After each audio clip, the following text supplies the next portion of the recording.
उपस्थित थिबा द्वितीय दिवस रे समस्त श्रोता मंडल मानक आम धन्यवाद दौछु एवं आयोजककारी बुगुड़ा नाम हाट संघर समस्त सदस्य मानक आम हृदय सहित कृतज्ञता व्यक्त करुछु। आपण मानकर ए सुंदर प्रचेष्टा जोगु आमे 2 दिन धरी भगवान जगन्नाथଙ୍କର गुण लीला श्रवण करिया ପାଇଁ सुंदर अवसर प्राप्त होइछु। तेणु आमे महाप्रभु को जगन्नाथ चरण रे महाप्रभु श्री जगन्नाथ बलदेव सुभद्रा जी चरण रे आमे प्रार्थना करछु। आपण मानकर समस्तंकर सर्वारिष्ट खंडन करी महाप्रभु चरण रे आश्रय प्रदान करंतु। समस्त हृदय रे शुद्ध बुद्धि भक्ति जागृत करंतु। हरे कृष्ण। गतकाली आम जो भाव में आलोकपात करथिले आलोचना करथिले श्रवण करथिले कि साधु मानकर कृपा बिना आम भगवत कृपा केबे पाई परिबा नाही। तेणु सर्वप्रथम ए संसार भितर भरी रहिथिबा असंख्य वैष्णव सज्जन मानकर पदकमल को प्रार्थना करी निवेदन करी आज जगन्नाथ कथा उत्सव को आम आगे बढ़े नवा। संस्थार संस्थापक आचार्य ऐसी भक्ति वेदांत स्वामी श्री प्रभुपाद एवं तत्सहित असंख्य कृपाधन्य शिष्य ब्रह्मचारी सन्यासी वृंद एवं हजार हजार कोटि कोटि मात्रा भरी रही समस्त वैष्णव सज्जन मानकर पदकमल को निवेदन करी कृपा भिक्षा करी आज रही जगन्नाथ कथा अमृत को आम मैंने आरंभ करने जाऊँ। तेणु प्रार्थना कर निवेदन कर समस्त दयाकर आम उपर कृपा वर्षण करूँ। भगवत कृपा साधु कृपा द्वारा ही प्राप्त हुए। तेणु साधु सन्त महात्मा मान चरण वंदन करी आम कथा कीर्तन को आरंभ करवा। ये प्रसंग में गोटे सुंदर छोटिया कथा सर्वप्रथम कि साधु मानकर कृपा जीवन में केते जरूरी। थरे जड़े साधु छोटिया करताल हलटे नहीं बजे बजे हरिनाम कीर्तन करी गाँव को गाँव बुलती मधुकारी करने समय से जाकि गोटे गृहस्थर द्वार देश में पहुँची गले एवं देखिले से गृहस्थ द्वार देश में जड़े माँ उपस्थित अच्छा सहित से कांथरे दांड द्वार गोटे शुआ और पंजरी झुला एवं से पंजरी भितर शुआटी राम राम कृष्ण कृष्ण जप करुए कि साधु को दूर देखला मात्र के से सारे बासी सुकटी कौन कला ना राम नाम गायबा बंद कर दे चुपचाप रहा। एथर साधु हरिनाम कीर्तन करी पहुँचले से द्वार पाखे एवं माँ जड़े उपस्थित थे कहले माँ टिके भिक्षा किसी दियो आमको भगवान को सेवा पाई। माँ जनक घर भीतर को चली गले बाबाजी को किसी भिक्षा आनी देवाई। यही समय से भीतर जो था शुक जे कि राम नाम गाउला से साधु को पहुँचारे साधु कौन पाए राम राम हो ना रे राम नाम कले पर जगत उद्धार हो तू एक जानी शुक शुक कहूँ कि उद्धार होता ना तुम हम हरि बोलो मु परा पिलाटी दिन हरिनाम करुच्ची मुझे हरिनाम करुच्ची बड़ बड़ ताला पड़ुची मो पिंजरी रे कहीं मु तो उद्धार पाई पार हरिनाम करके तुम हरिनाम करके उद्धार हो। साधु मुंडे टाइम किना लगला कथा सत कथा ये शुआ तो जी हरिनाम करुच्ची मालिक से बांधिक रखी। यही समय माँ जनक भर तांडल गंड धरिक आसिले दवाई बाबा जी साधु कहले माँ क्षमा कर मुझे तुम घर तंडुल नेबी ना जदि दवाई चाहूँ ताले मत शुआटा मत शुआ पंजरी खंडा माँ जन कहले ठीक अच्छे आम तो गृहस्थ लोक बाबाजी जन तुम मागिलनी एथर कौन कले पंजरटा को खोलिक देदेले साधु साधु आनिले पंजर द्वार देश खोलीदे शुआ को बाहर करके छाड़दे।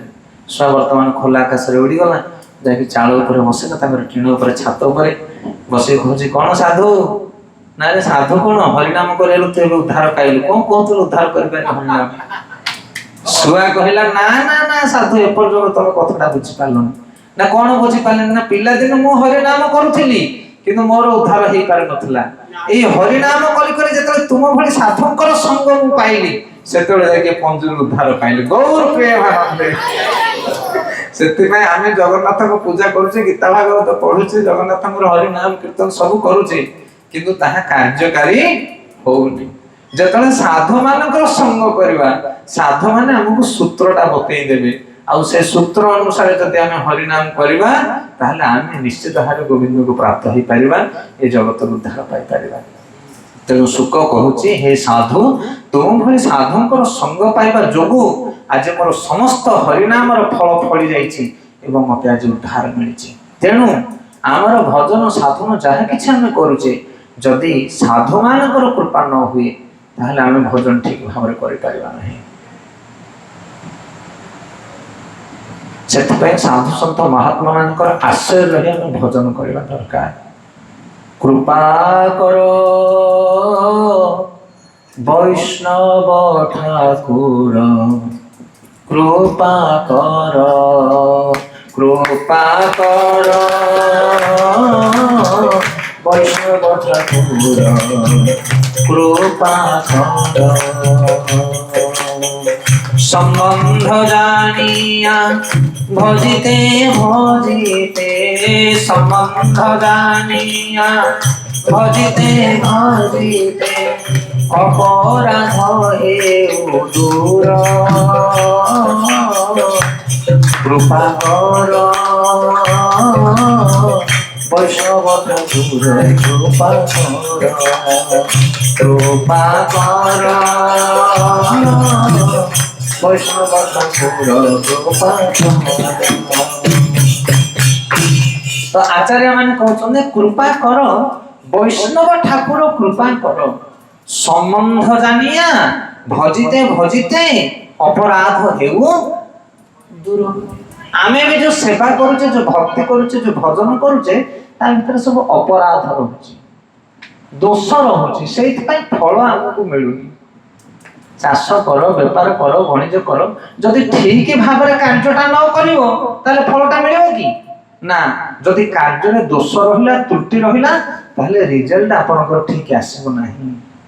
सेति पई आमे माने जो भजन कीर्तन करूचे, जो भक्ति करूचे, पूजा करूचे, आराधना करूचे, जहा किछि करूचे, तार दोष रहुचे, त्रुटि रहुचे, अपराध रहुचे, तेमा हमको फल मिलुने ठीक भाव में। हेले हमको सही भूल विषय किया हमको चेतावनी दबो जे ता विषय जानि छथि। से कहै जे संबंध जानिया भजिते भजिते, अपराध हेउ दूर। हमर संबंध ज्ञान आसीबा दरकार। मंदिर भीतर प्रवेश करू करू दुई पार्श्व जय विजय अछंती, दुई पार्श्व सिंह दुईटा अछंती, 22 पाहाच अछि, आगरे गरुड़ अछंती, ता आगरे जगन्नाथ देव अछंती। काहको कोउ भली भाबरे जीवो, कोउ भली भाबरे प्रणाम करिवो, पार्श्व देवी देवता माने अछंती, लक्ष्मी सान्ताणी अछंती, शिव ठाकुर अछंती, विभिन्न प्रकार देवादेवी माने अछंती, पिता माता गुरु गुरुजन साधु सन्थ, चतुर्पार्श्व गृहपालित पशु समाज सबु किछि रहि हम चतुर्पार्श्व। काहा प्रति कौन कर्तव्य, के भली भाव में हम जीवन को हम परिचालित करबा, आकु कहे संबंध ज्ञान। कोन कहे संबंध ज्ञान। तेणु आम संबंध ज्ञान को ठीक भाव में जदि न जानिबा, ताहले आम कार्य सफल पाई परिबा नाही। तेणु साधु माने कोन करंती ना, गुरुदेव कृपा करो संबंध जानिया भजिते भजिते, अपराध हेउ दूर। आमर अपराध दूर केमिति हो ना, जदि हम संबंध ज्ञान को जानिबा। भगवान के तांको सहित हमर संपर्क कोन, ए दृश्य जगत रे असंख्य जीव जगत अछने, तांको सहित हमर संपर्क कोन, समस्त सहित हम गोटे गोटे संपर्क रहिछि। जेमिति उदाहरण स्वरूप आपण गोटे कंपनी भीतर को जाउछने काम करिया पई, आज लेबर, आज सुपरवाइजर, आज इंजीनियर, कोन से आपनकर गोटे ड्यूटी अछि। आपण जते बेले कंपनी भीतर को एंट्री करूछनी, सेतले प्रथमे आपण जानिया को पड़िबो जे मु कंपनी रो किए, मु लेबर ना मु वर्कर ना सुपरवाइजर, मु किए। तमे प्रथमे निज को जानो, तापर निज सहित अन्य मान को सहित संपर्क को जानो। वॉचमैन ता सहित कोन संपर्क मोर, जे मालिक, जे सुपरवाइजर, जे जहा सहित तुम संपर्क को जानिला परे, तापर तुम कार्य ठीक भाव रे करि परिबो। को बुझि परछ मते? जदि हम समस्त सहित निजर संपर्क को न जानिबा, ताहले हम कार्य ठीक भाव रे करि परिबा नाही। घर परिवार भीतर मध्य बापा माँ अछंती, अजाई अछंती, मामू माई अछंती, मौसा मौसी अछंती, समस्त सहित विभिन्न प्रकार संबंध रहिछि। गोटे घरे 3 जन नारी, माँ, पत्नी, भौणी और झियो, ए 3 जन 4 जन जाक स्त्री। गोटे घरे 4टा स्त्री थिले मध्य 4 जन को सहित हमर 4 प्रकार संबंध हुए। ताकू कहे नैतिकता। लोक कहने आमे शास्त्र को माननु, आमे उपदेश को माननु, किए कहला माननु तमे? समस्त मानिया पई बाध्य। आ जते बेले आमे न मानु सेते आमे दंड पाउ। सेते जेते घर भीतर 4 जन नारी थिले मध्य, स्त्री थिले मध्य 4 प्रकार संपर्क आमे ताको सहित गढु। माँ सहित अलग संपर्क, स्त्री सहित अलग संपर्क, भौणी सहित अलग संपर्क, झियो सहित अलग संपर्क। आ जति संपर्क को ठीक भाव न गढिबा ताले कोन हबो? दोष हबो, अपराध हबो। से भली भाव रे ए जगत रे समस्त सहित हमर विभिन्न प्रकार संबंध रहिछि। से संबंध ज्ञान को जानि हमें सेवा करबा दरकार। जगन्नाथ, बलदेव, सुभद्रा, सुदर्शन जो चतुर्था मूर्ति अछंदी मंडप ऊपर, ता भितर बड़ किए, सानो किए, आगे का को पूजा करा हो, पछ का को पूजा करा हैला, କାହାକୁ ସେବା କଲେ କିଏ ସନ୍ତୁଷ୍ଟ ହବ? ଆକୁ ଅଛି ସମ୍ବନ୍ଧ ଜ୍ଞାନ। এই জ্ঞান যদি নথায় আমি কেবল সেবা করিয়া পাই চেষ্টা করিবা তাহলে আমি ঠিক সেবা করি পারিবা ନାହିଁ। তেଣୁ ସାଧୁ ଗୁରୁ ବୈଷ୍ଣବ ମାନଙ୍କର କୃପା ହେଲେ ତାଙ୍କର ସଂଗତି ଲାଭ କଲେ ଯାକି ଆମେ ସଠିକ ଭାବରେ ସମ୍ବନ୍ଧ ଜ୍ଞାନକୁ ଜାଣିବା ଏବଂ ଆମ ସେବାରେ ଆମେ ଅନ୍ୟମାନଙ୍କୁ ପ୍ରସନ୍ନ କରିପାରିବା ଏବଂ ନିଜେ ମଧ୍ୟ ପ୍ରସନ୍ନ ହେଇପାରିବା। ସେଥିପାଇଁ ସାଧୁ ସଙ୍ଗ କରିବା ଦରକାର, ସାଧୁ ମାନଙ୍କର କୃପା ପ୍ରାପ୍ତ ହେବା ଦରକାର। ଏ ବହୁତ ବଡ଼ ମହତ୍ୱପୂର୍ଣ୍ଣ ଭୂମିକା ଜଗତରେ ସାଧୁ ମାନଙ୍କର। ତ ଆମେ ସେଥିପାଇଁ ସର୍ବପ୍ରଥମେ ସାଧୁ ମାନଙ୍କର କୃପାକୁ ଯାଚନା କରି ଏ ଯେଉଁ ମହତ୍ୱପୂର୍ଣ୍ଣ ଶିକ୍ଷାକୁ ଆମେ ଗ୍ରହଣ କରିବା ପାଇଁ ଚେଷ୍ଟା କରିବା। ଗତକାଲି ଆମେ 3ଟି ଶ୍ଲୋକକୁ ଆଲୋଚନା କରିଥିଲେ, ଚତୁର୍ଥ ଶ୍ଲୋକ କେବଳ ପାଠ କରିଥିଲେ କିନ୍ତୁ ତା ବିଷୟରେ କିଛି ଆଲୋଚନା କରିପାରିନଥିଲେ। ଜଗନ୍ନାଥ ଷ୍ଟକମ୍ 8ଟି ଶ୍ଲୋକ, 8ଟି ଶ୍ଲୋକ ଭିତରୁ 3ଟି ଶ୍ଲୋକ ଗତକାଲି ଆଲୋଚନା ହେଇଥିଲା। ଆଜି ଚତୁର୍ଥ ଶ୍ଲୋକକୁ ଆମେ ପାଠ କରିବା ଏବଂ ବୁଝିବା ପାଇଁ ଚେଷ୍ଟା କରିବା ଜଗନ୍ନାଥ ମହାପ୍ରଭୁଙ୍କର କ'ଣ ଗୁଣଗାନ କରାଯାଇଛି ସୁନ୍ଦର ପଂକ୍ତି ମାନଙ୍କରେ। কৃপা পারবার সংযম রজলদ শ্রেণী রুজির রমাবাণী রাম স্ফুর রমাপতে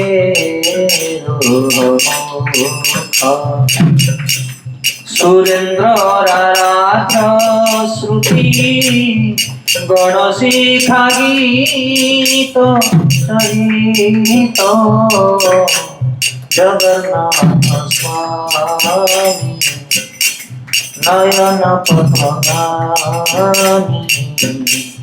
ভব তুমে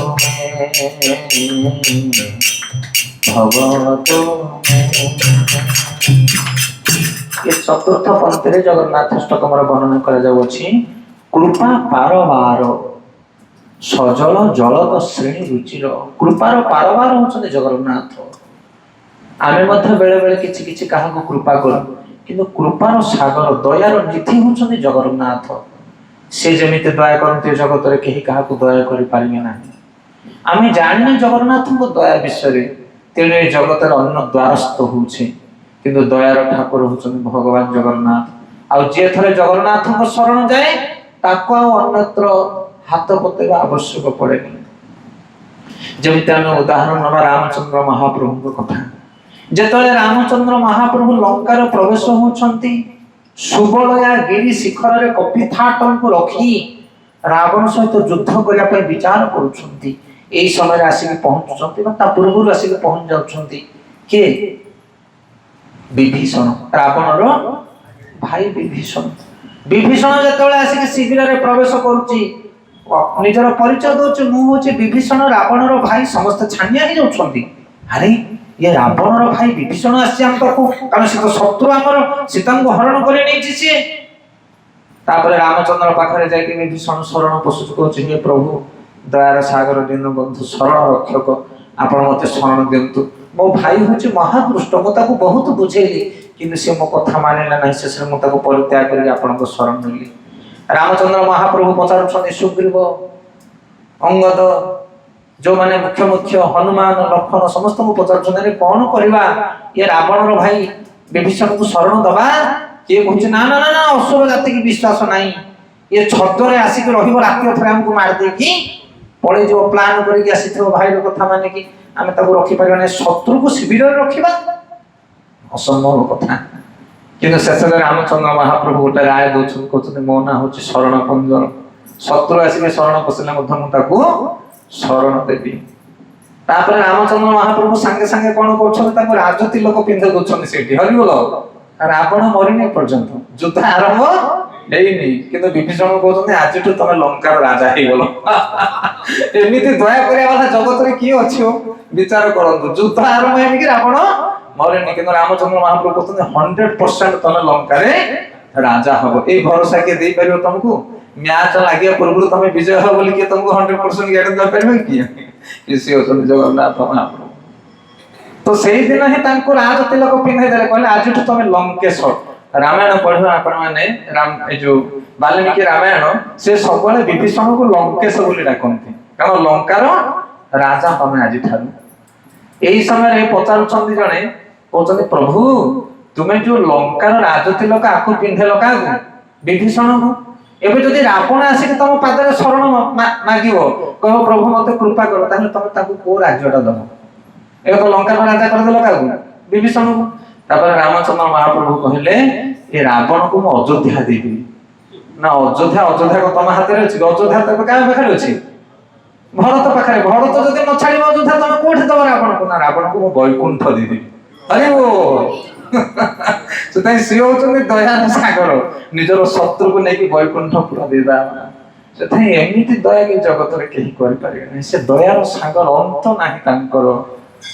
ସାଗରର ଯେମିତି ଅନ୍ତ ନାହିଁ, ଭଗବାନଙ୍କର ସେମିତି ଦୟାର ଅନ୍ତ ନାହିଁ। ଆମେ କି ଦୟା କରିବା କାହାକୁ? ଏଇ 2 ଦିନ ତଳେ ଆମର ସେଠି କୁଶପଲ୍ଲୀ ସେଣ୍ଟରରେ ଆମେ ଏ ବିଷୟରେ ଆଲୋଚନା କରୁଥିଲେ, ଦୟା ବିଷୟରେ। ଆପଣ ଗୋଟେ ଦୋକାନ ପାଖରେ ଗୋଟେ ବିସ୍କେଟ ପକେଟ ଖୋଲିକି ଖାଉଛନ୍ତି, ଗୋଟେ କୁକୁର ଆସିକି ଲାଙ୍ଗୁକୁ ଟିପି ଟିପି କଲା, ଆପଣଙ୍କର ହୃଦୟରେ ଯଦି ଦୟା ଥିବ ଯୋଡ଼େ ବିସ୍କେଟ ବାହାର କରି ତା ପାଟିରେ ପକେଇବେ କି ନାହିଁ? ଦେଖୁନ କୁକୁରଟା ଲାଙ୍ଗଡ଼ ହଲଉଛି।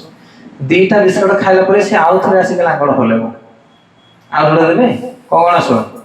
ଦବ ନା ନାହିଁ? ଯଦି ବି କଷ୍ଟଟା ତମ ମନରେ ଆଉ ଟିକେ ଦୟା ଥିବ, ନହେଲେ 2-2ଟା 4ଟା ଦେବେ। ବିସ୍କେଟ ପ୍ୟାକେଟ ଭିତରେ କେତେଟା ବିସ୍କେଟ ରହୁଛି? 8-10ଟା ବିସ୍କେଟ, ସେଥିରୁ 4ଟା ପଡ଼ିଲାଣି, ଆଉ କେତେଟା ଅଛି? ଆଉ 6ଟା ଅଛି। ପୁଣି ଲାଙ୍ଗଡ଼ ହଲେଇଲା, ହଲିଗଲ। ଆଉ ଦବ? 6ଟା ପଳେଇଲାଣି ଏଥର, ଆଉ କେତେଟା ଅଛି? 4ଟା। ତମେ ଖାଇବ ନା ତାକୁ ଦବ? ଯାଉଛୁ ନା ଚପଲ ବାହାର କରିକି ମାରିବ କଣ ବୁଝିପାରୁଛନ୍ତି କହିବା କଥା? କିନ୍ତୁ ଭଗବାନ ଏମିତି ଦୟାର ସାଗର ଯେ ନିଜର ରାଜ୍ୟ ମଧ୍ୟ ଦେଇ ଦଉଛନ୍ତି। ଖାଲି ଭଗବାନ ନୁହଁ, ଭଗବାନଙ୍କର ଭକ୍ତ ମାନେ ବି ସେମିତି। ଯେମିତି ଶିବ ଠାକୁର ଅଛନ୍ତି ଆପଣଙ୍କର ବେଳା ଭିତରେ। ଶିବଙ୍କର ଯେତେବେଳେ ବିବାହ ହେଲା, ଆପଣ ମାନେ ଶିବଙ୍କର ବିବାହ କଥା ଶୁଣିବେ ରାମଚରିତ ମାନସରେ। ମାନେ ଭୂତ, ପ୍ରେତ, ନାଗ, ଯକ୍ଷ, ଦେବତା, କିନ୍ନର, ଗନ୍ଧର୍ବ ସବୁ ଭେରାଇଟିର ଲୋକ ଚାଲିଲେ ବରଯାତ୍ରୀରେ। କାରଣ ଶିବ ଗଣ ମାନେ ଜାଣିଥିବେ ଶିବଙ୍କର ସବୁ ପଟୁଆର ବାହାରିଲେ, କାହାର ମୁଣ୍ଡ ନଥିବ, କାହାର ଗୋଡ଼ ନଥିବ, କିଏ କୋଉ ଭଳିଆ ଲୋକ ସବୁ। ସେ ବରଯାତ୍ରୀକି ଦେଖିକି ସବୁ ପାଗଳ ହେଇଗଲେ, କହିଲେ ଇଏ ବାବାଙ୍କୁ କଣ୍ଟ୍ରୋଲ କିଏ କରିବ? କିନ୍ତୁ ବାହାଘର ହେଲା ପରେ ପର୍ବତଙ୍କ କନ୍ୟା ହଉଛନ୍ତି ପାର୍ବତୀ। ବହୁତ ଡିମାଣ୍ଡ ମିଳିଲା, ଘର ଦ୍ୱାର, ସୁନା ଗହଣା ଗାଣ୍ଠି, ଖଟ ପେଡ଼ି, ଆଲଣା ଇତ୍ୟାଦି ସବୁ ମିଳିଲା। ତାପରେ ଶିବ କଣ କଲେ, ଯୋଉମାନେ ଆସିଥିଲେ ତାଙ୍କର ସବୁ ବରଯାତ୍ରୀ ବାଲା ଯାହାକୁ ଦେଖିଲେ ଗୋଟେ ଗୋଟେ ସବୁ ଦେଇକି ଚାଲିଲେ। ଖଟଟା ତମେ ନିଅ, ପେଡ଼ିଟା ତମେ ନିଅ, ଆଲମିରାଟା ତମେ ନିଅ, ଡ୍ରେସିଂ ଟେବୁଲ ତମେ ନିଅ, ହାର ଗୋଟେ ତମେ ନିଅ। ମାନେ ପ୍ୟାଣ୍ଟ ସାର୍ଟଠୁ ଆରମ୍ଭ କରି ଧୋତି କୁର୍ତ୍ତା ଯାହା ମିଳିଥିଲା ସବୁ ଗୋଟି ଗୋଟିକି ଦେଇଦେଲେ। ଆଉ କିଛି ନାହିଁ, କେବଳ ଗୋଟିଏ ଠୁଙ୍କା ଘରଟା ଖାଲି ଅଛି। ଘର ଖଣ୍ଡେ କରିଥିଲେ ଶିବଜୀ, ପାର୍ବତୀ ଆସିବେ, ଏ ତ ସଂସାରବାସୀ। ହେଲେ ସେଇ ଘରଟାରେ ଅଛନ୍ତି, ଆଉ ପେଡ଼ି ଖଟା ଆଲମିରା କିଛି ନାହିଁ। ତଳେ ଗୋଟେ ସପ ପରେ ବସିଛନ୍ତି ଶିବ ପାର୍ବତୀ। ଏଇ ସମୟରେ ଚତୁର୍ମାସ ସମୟରେ ବାବାଜୀ ଦଳେ ପଶିଗଲେ ଆସିକି।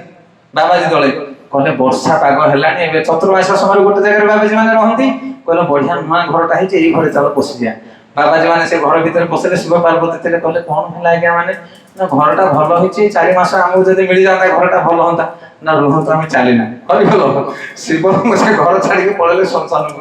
କହିଲେ ଦେଖ ପାର୍ବତୀ, ଆମେ ଯୋଉଠି ଥିଲେ ସେଇଠି ଭଲ, ଏଇ ଗହଣା ଗାଣ୍ଠି ଘର ଦ୍ୱାରା ଆମକୁ ପୋଷେଇବ ନାହିଁ। ପୁଣି ସେମାନେ ଚାଲିଗଲେ ଶ୍ମଶାନ ଭୂମିକି। ତ କହିବା କଥା ହଉଛି, ନିଜର ସର୍ବସ୍ୱ ଦବା ବାଲା ହଉଛନ୍ତି କିଏ? ଜଗତର ନାଥ ଜଗନ୍ନାଥ ଏବଂ ତାଙ୍କର ଭକ୍ତ ମାନେ। ତେଣୁ କହୁଛନ୍ତି ଦୟାର ସାଗର, ସଜଳ ଜଳଧର ପରି ଯାହାଙ୍କର ଅଙ୍ଗ କାନ୍ତି, ଯେ ଲକ୍ଷ୍ମୀ ସରସ୍ୱତୀଙ୍କ ସହିତ ବିହାର କରନ୍ତି। ସେଥିପାଇଁ ଜଗନ୍ନାଥ କଣ ଦୟା କରନ୍ତି? କଣ ବି ତମକୁ ଦରକାର ମିଳିବ। ଲକ୍ଷ୍ମୀ ଆଉ ସରସ୍ୱତୀ ଯାହାଙ୍କର ସେବା କରନ୍ତି। ଲକ୍ଷ୍ମୀ ହଉଛନ୍ତି ଧନର ପ୍ରତୀକ, ଆଉ ସରସ୍ୱତୀ ଜ୍ଞାନର ପ୍ରତୀକ। ସେଥିପାଇଁ ଆପଣ ଦେଖିବେ ଯୋଉଠି ଧନ ଥିବ ଜ୍ଞାନ ଅଭାବ ଥିବ, ଆଉ ଯୋଉଠି ଜ୍ଞାନ ଥିବ ଧନ ଅଭାବ ଥିବ। ଦିଟାକୁ କୋଉଟା ହେଲେ କମିଥିବ ଟିକେ। କିନ୍ତୁ ଯେ ଜଗନ୍ନାଥଙ୍କର ସେବା କରିବ, ତାକୁ ଧନ ସହିତ ଜ୍ଞାନ ଦିଟାକ ମିଳିବ। ଆପଣ ଦେଖୁନାହାନ୍ତି ଇତିହାସରେ ଧନ ଆଉ ଜ୍ଞାନ ଦିଟାକ ମିଳେ ବୈଷ୍ଣବ ମାନଙ୍କୁ। ସେଥିପାଇଁ ଧନ ଆଉ ଜ୍ଞାନ ଯଦି ଦରକାର, ତାହେଲେ ଭଗବାନ ଜଗନ୍ନାଥଙ୍କର ସେବା କର, କାରଣ ଲକ୍ଷ୍ମୀ ସରସ୍ୱତୀ ତାଙ୍କର ସେବାରେ ନିଯୁକ୍ତ ଥାନ୍ତି। ଏଇ ଜଗତରେ ଧନ ଦରକାର ନା ଜ୍ଞାନ ଦରକାର? ଦିଟାକ ଦରକାର, କିନ୍ତୁ ବହୁତ ସେ ଅଧିକ ଦରକାର ଜ୍ଞାନ, ନା ନାଇଁ? ଜ୍ଞାନ ଯଦି ନଥିବ ବୋଲେ ଧନ ନେଇକି ବଡ ଅସୁବିଧା ହବ। ଆଜି ସମାଜରେ ଯୋଉ ଯୁବକ ଯୁବତୀ ମାନେ ଯୋଉ କରୁଛନ୍ତି ସବୁ କାଣ୍ଡ, ଏବଂ ଅନେକ ଗୁଡିଏ ସବୁ ବଡ ଲୋକିଆ ମାନେ ଧନୀ ଲୋକମାନେ ଯୋଉ କାଣ୍ଡ କରୁଛନ୍ତି, ପଇସା ପ୍ରବଳ ଅଛି କିନ୍ତୁ ଜ୍ଞାନ ନାହିଁ। ସେଇ ଜ୍ଞାନ ଅଭାବ ଯୋଗୁ এই ଜଗତରେ ଉତ୍ପାତ କରୁଛନ୍ତି। ସେମାନେ ଜାଣିପାରନ୍ତି ନାହିଁ, ନିଜର ବି ଅମଙ୍ଗଳ, ଜଗତର ବି ଅମଙ୍ଗଳ ହଉଛି। ଧନ ଥିଲେ କଣ ହବ, ତାର ପ୍ରପର ବ୍ୟବହାର ତାଙ୍କୁ ଜଣା ନାହିଁ। ସେଥିପାଇଁ ଧନ କି କାର୍ଯ୍ୟ ଯଦି ନାସ୍ତି ଜ୍ଞାନ। ଆଉ ଯଦି ଜ୍ଞାନ ଥିବ, ଧନ ନଥିଲେ ମଧ୍ୟ ଗୋଟେ ଲୋକ ବଞ୍ଚିଯିବ। ନିଜର ଜ୍ଞାନ ବଳରେ ବୁଦ୍ଧି ଲଗେଇ ସେ ବଞ୍ଚି ପାରିବ। কিন্তু যদি জ্ঞାନ ନଥାଇ ଧନ ବଢିଗଲା ବୋଲେ ପୁରା ଜୀବନ ପିତା ହେଇଯିବ। ସାବଧାନ। ସେଥି ଆମର ସନ୍ତାନ ମାନଙ୍କୁ ପୁତ୍ର ପୁତ୍ରୀ ମାନଙ୍କୁ ଆମେ ଧନ ଯେତିକି ଦବା ତାଠାରୁ ଅଧିକ ଚେଷ୍ଟା କରିକି ସେମାନଙ୍କୁ ଜ୍ଞାନ ପ୍ରଦାନ କରିବା ଦରକାର। ତାହେଲେ ସେମାନଙ୍କର ଜୀବନ ପରିପୂର୍ଣ୍ଣ ଆନନ୍ଦମୟ ହେଇପାରିବ। ଏବଂ ତାପରେ କହୁଛନ୍ତି ଯେ ସମସ୍ତ ଦେବଗଣଙ୍କର ଆରାଧ୍ୟ ଧନ ଏବଂ ବେଦ ପୁରାଣ ତନ୍ତ୍ର ଆଦି ଶାସ୍ତ୍ର ସମୂହ ଯାହାଙ୍କର ଚରିତ୍ର ଗୁଣଗାନ କରୁଅଛି ସେହି ପ୍ରଭୁ ଜଗନ୍ନାଥ ଦେବ ମୋର ନୟନ ପତ୍ର ପଥିକ ହୁଅନ୍ତୁ।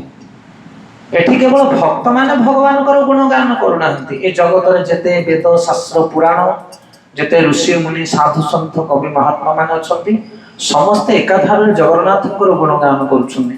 କାରଣ ସେ ହେଉଛନ୍ତି ପ୍ରକୃତରେ ଗୁଣର ଆଧାର, ସେ ହେଉଛନ୍ତି ଗୁଣର ସାଗର। ହରି ବୋଲ। ସେଥିପାଇଁ ଶାସ୍ତ୍ରରେ ବର୍ଣ୍ଣନା କରାଯାଇଛି ନା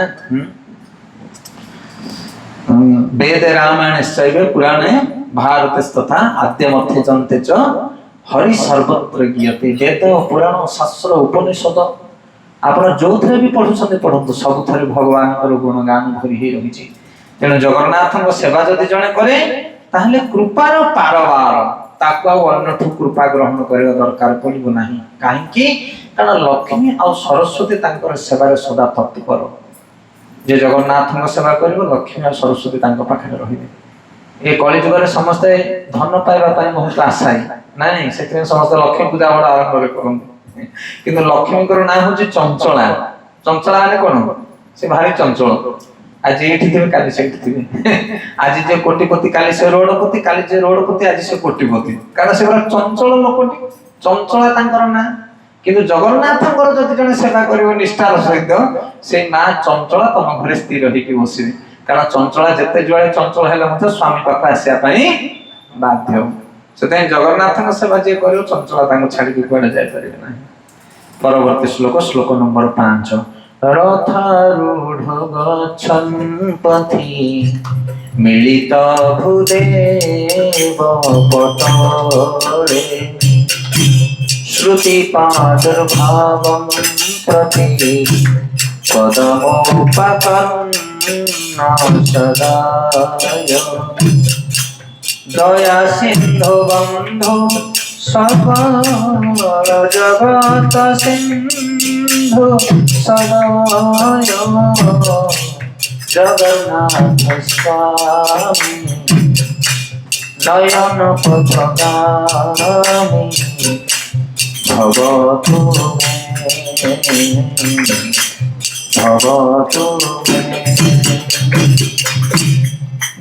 তো আচার্য মানে କହୁଛନ୍ତି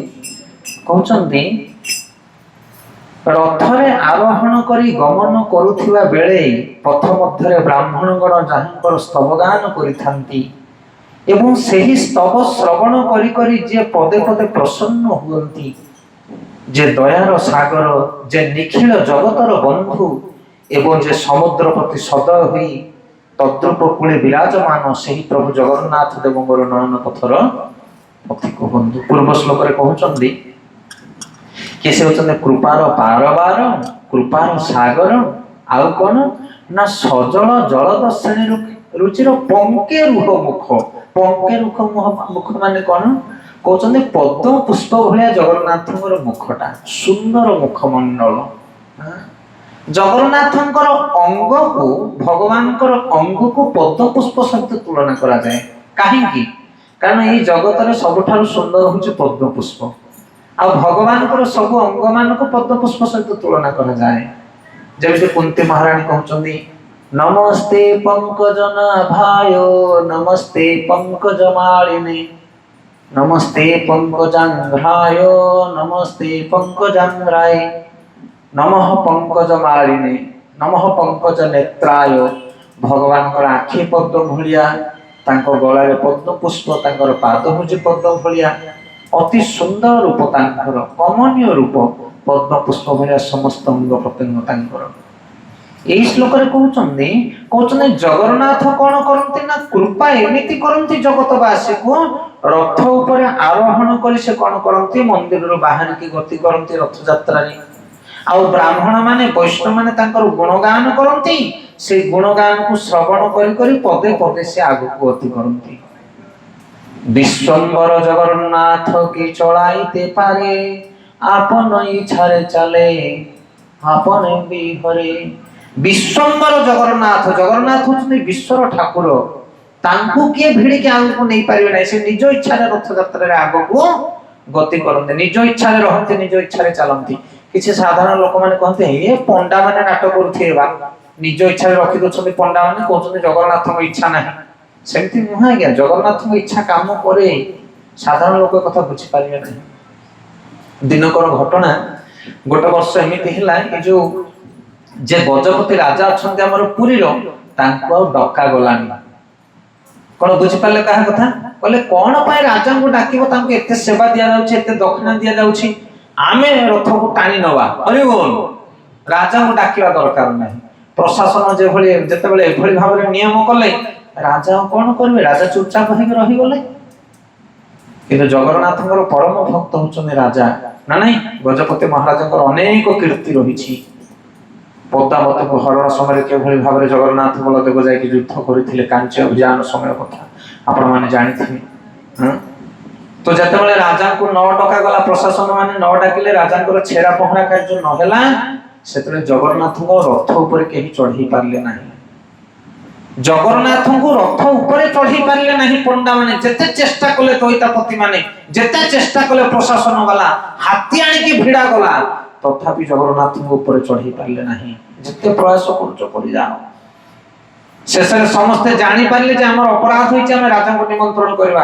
ରାଜାଙ୍କୁ ପୁନର୍ବାର ନିମନ୍ତ୍ରଣ করে ଛେରା ପହଁରା କଲାଗଲା। ପୁଣି ଜଗନ୍ନାଥ ଅତି ଆନନ୍ଦର ସହିତ ରଥ ଉପରକୁ ବିରାଜମାନ କଲେ। ଏମିତି ଅନେକ ଗୁଡ଼ିଏ ଘଟଣା ଘଟିଛି। ଭକ୍ତ ମାନେ ଦୂରରେ ଥାଇ ଡାକ ଦିଅନ୍ତି, ପ୍ରଭୁ ରହିଯାଅ। ଆଉ ଜଗନ୍ନାଥ ରହିଯାଆନ୍ତି। ଭକ୍ତ ମାନେ ଆସିଲେ ତାପରେ ରଥକୁ ସେ ଗଡେଇକି ନିଅନ୍ତି। ନିଜ ଇଚ୍ଛାରେ ଜଗନ୍ନାଥଙ୍କର କାର୍ଯ୍ୟ ହୁଏ, ସେ କାହା ଇଚ୍ଛାକୁ ଗ୍ରହଣ କରନ୍ତି ନାହିଁ। ଏମିତି ଅନେକ ଲୀଳା ଜଗନ୍ନାଥ ଧାମରେ ବିଦ୍ୟମାନ। ଗୋଟେ ମୁସଲମାନ ଲୋକ, ଏ ଯୋଉ ଖଜା ଆପଣ ଖାଉନାହାନ୍ତି, ଲମ୍ବା ଲମ୍ବା ଖଜା, ସେ ଖଜା କେମିତି ପ୍ରଥମେ ତିଆରି ହେଲା ପୁରୀରେ ଦେଖନ୍ତୁ, ତାର ଗୋଟେ ଇତିହାସ ରହିଛି। ଗୋଟେ ମୁସଲମାନ ଲୋକ ସେ କଣ କଲା, ଯାଇକି ପୁରୀରେ ଗୋଟେ ହୋଟେଲ ଦେଲା। ସେ ହୋଟେଲ ଦେଇକି ସେ ଖଜା ବିକ୍ରି କଲା, ଯୋଉ ଲମ୍ବା ଖଜା, ଆଗରୁ ପୁରୀରେ ନଥିଲା। ସେ ଯିଏ ପୁରୀ ଧାମକୁ ଗଲେ ସବୁ ଖଜା କିଣିଲେ, ଭାରି ସୁଆଦିଆ ସୁନ୍ଦରିଆ ଖଜା। ଆଉ ଜଗନ୍ନାଥଙ୍କର ଗୋଟେ ସୁନ୍ଦର ଫଟୋଟିଏ ମାରିଥାଏ, କାରଣ ମୁସଲମାନ ହେଲେ କଣ ସେ ଜଗନ୍ନାଥଙ୍କର ଭକ୍ତ।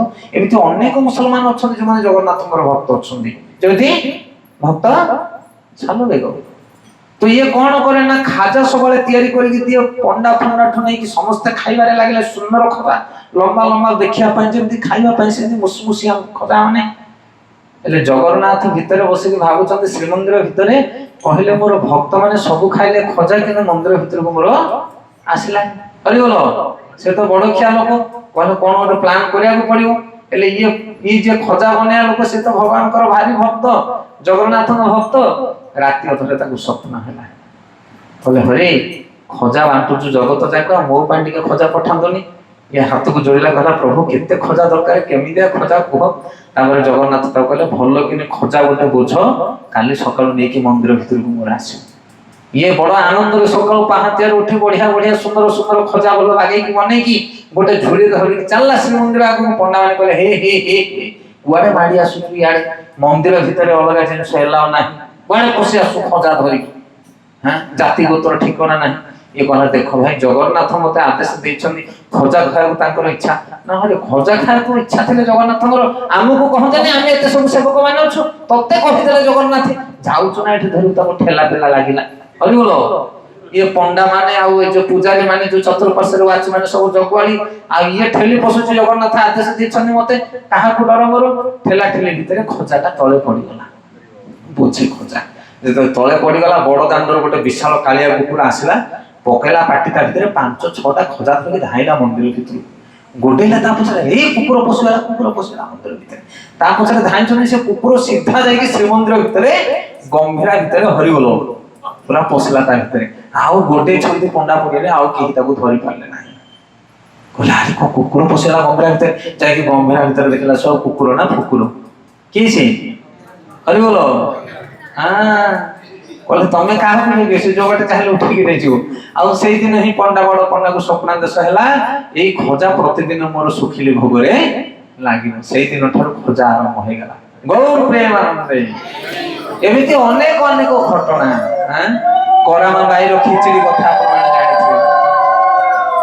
କରମା ବାଇ ଦାନ୍ତ କାଠିରେ ଖିଚିଡି ଘାଣ୍ଟୁ ଥାଏ, ଏଣେ ଦାନ୍ତ କାଠି ଘଷି ଦଉଥିବ, ତେଣେ ସେ ଦାନ୍ତ କାଠି ପଛପଟେ ଖିଚିଡି ଘାଣ୍ଟି ଦଉଥିବ। ଖରା ଶୀତ ଦିନେ ଏଇ ଖିଚିଡି ଜଗନ୍ନାଥ ବଳଦେବ ଖାଇବେ। କହିବ ଏମିତି କଣ ଭୋଗ ଲାଗେ? କିନ୍ତୁ ଜଗନ୍ନାଥ ହଉଛନ୍ତି ଭାବର ଠାକୁର। ତ ରଥଯାତ୍ରା କରି ଜଗନ୍ନାଥ ବାହାରୁଛନ୍ତି ମନ୍ଦିର ଭିତରୁ ଜଗତର ଲୋକମାନଙ୍କୁ ଉଦ୍ଧାର କରିବା ପାଇଁ। ପାପୀ ତପୀ ଯୋଉମାନେ ଜଗନ୍ନାଥଙ୍କୁ ଦର୍ଶନ କରନ୍ତି ଉଦ୍ଧାର ପାଇ ଯାଆନ୍ତି। କଣ ଗୋଟେ କେଡ଼େ ସୁନ୍ଦର ଶ୍ଲୋକ ନାହିଁ? ଦୋଳେଚ ଦୋଳେ ଗୋବିନ୍ଦ, ଚାପେଚ ମଧୁସୂଦନ, ରଥେଚ ବାମନ ଦୃଷ୍ଟା, ପୁନର୍ଜନ୍ମ ନା ବିଦ୍ୟୁତି। ଯଦି ଦୋଳରେ ଆମେ ଦୋଳ ଗୋବିନ୍ଦଙ୍କୁ ଦର୍ଶନ କରିବା, ଚାପ ଖେଳରେ ଯଦି ଆମେ ମଧୁସୂଦନଙ୍କୁ ଦର୍ଶନ କରିବା, ଉତ୍ସ ବିଗ୍ରହ ଜଗନ୍ନାଥଙ୍କର ମଧୁସୂଦନ, ଆଉ ରଥ ଉପରେ ଯଦି ବାମନଙ୍କୁ ଦର୍ଶନ କରିବା, ବାମନ ଦୃଷ୍ଟ୍ୟା ପୁନର୍ଜନ୍ମ ନା ବିଦ୍ୟୁତି। ହରିବୋଲ।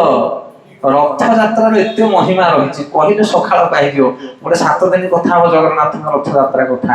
କେବେ ଚର୍ଚ୍ଚା କରିବା ଏଠି, ମତେ ଲାଗୁଛି ଜଗନ୍ନାଥ ରଥଯାତ୍ରା ସମୟରେ ଆସିଲେ। ହରିବୋଲ। ଆମର ଗୋଟେ ଗ୍ରନ୍ଥ ରହିଛି ଚୈତନ୍ୟ ଚରିତାମୃତ, ସେଠିରେ ରଥଯାତ୍ରା ବିଷୟରେ ଏତେ ସୁନ୍ଦର ବର୍ଣ୍ଣନା ଆସିଛି, ଆପଣ ଶୁଣିବେ ମାନେ ଖାଲି ଶୁଣୁଥିବେ ସେ ରଥଯାତ୍ରାର କଥା। ଚୈତନ୍ୟ ମହାପ୍ରଭୁ ଯେତେବେଳେ ପୁରୀରେ ଥିଲେ ସେହି ସମୟରେ ରଥଯାତ୍ରାର ଗୁଣଗାନ କରାଯାଇଛି ପ୍ରଚୁର ମାତ୍ରାରେ। ରଥଯାତ୍ରାକୁ କେମିତି ଗ୍ରହଣ କରିବା କଥା, ଏବେ ତ ଆସୁଛି ରଥଯାତ୍ରା ଅଳ୍ପ ଦିନରେ, ଆପଣମାନେ ଯାଇକି ଦେଖନ୍ତୁ। ଯୋଉମାନେ ଚୈତନ୍ୟ ମହାପ୍ରଭୁଙ୍କ ଭାବଧାରାରେ ଆସନ୍ତି, ଯୋଉ ଭକ୍ତମାନେ କଣ୍ଠରେ ତିଳକ, କଣ୍ଠରେ କଣ୍ଠିମାଳ, ମଥାରେ ତିଲକ ଧାରଣ କରିଥିବା ଭକ୍ତମାନଙ୍କୁ ଆପଣ ଦେଖିବେ ପାଗଳ ହେଇକି ନାଚୁଥିବେ। କାରଣ ଜଗନ୍ନାଥଙ୍କର ରଥଯାତ୍ରାର ଯୋଉ ମହିମା, ବଡ ଅଲୌକିକତା, ଅସଂଖ୍ୟ ରହସ୍ୟ ତା ଭିତରେ ଭରି ରହିଛି। ତାକୁ ଭେଦ କରିବା ବହୁତ କଠିନ ବାଧା। ମୁଁ ଗତକାଲି କହୁଥିଲି, ଭଗବାନ କୃଷ୍ଣ ଯେତିକି ଦୟାଳୁ ତାଠାରୁ ଅଧିକ ଦୟାଳୁ ହେଉଛନ୍ତି ଜଗନ୍ନାଥ। ଆଉ ଜଗନ୍ନାଥ ତାଙ୍କର ଦୟାର କବାଟକୁ ଖୋଲି ଦିଅନ୍ତି କେତେବେଳେ? ଯେତେବେଳେ ରଥଯାତ୍ରା ହୁଏ।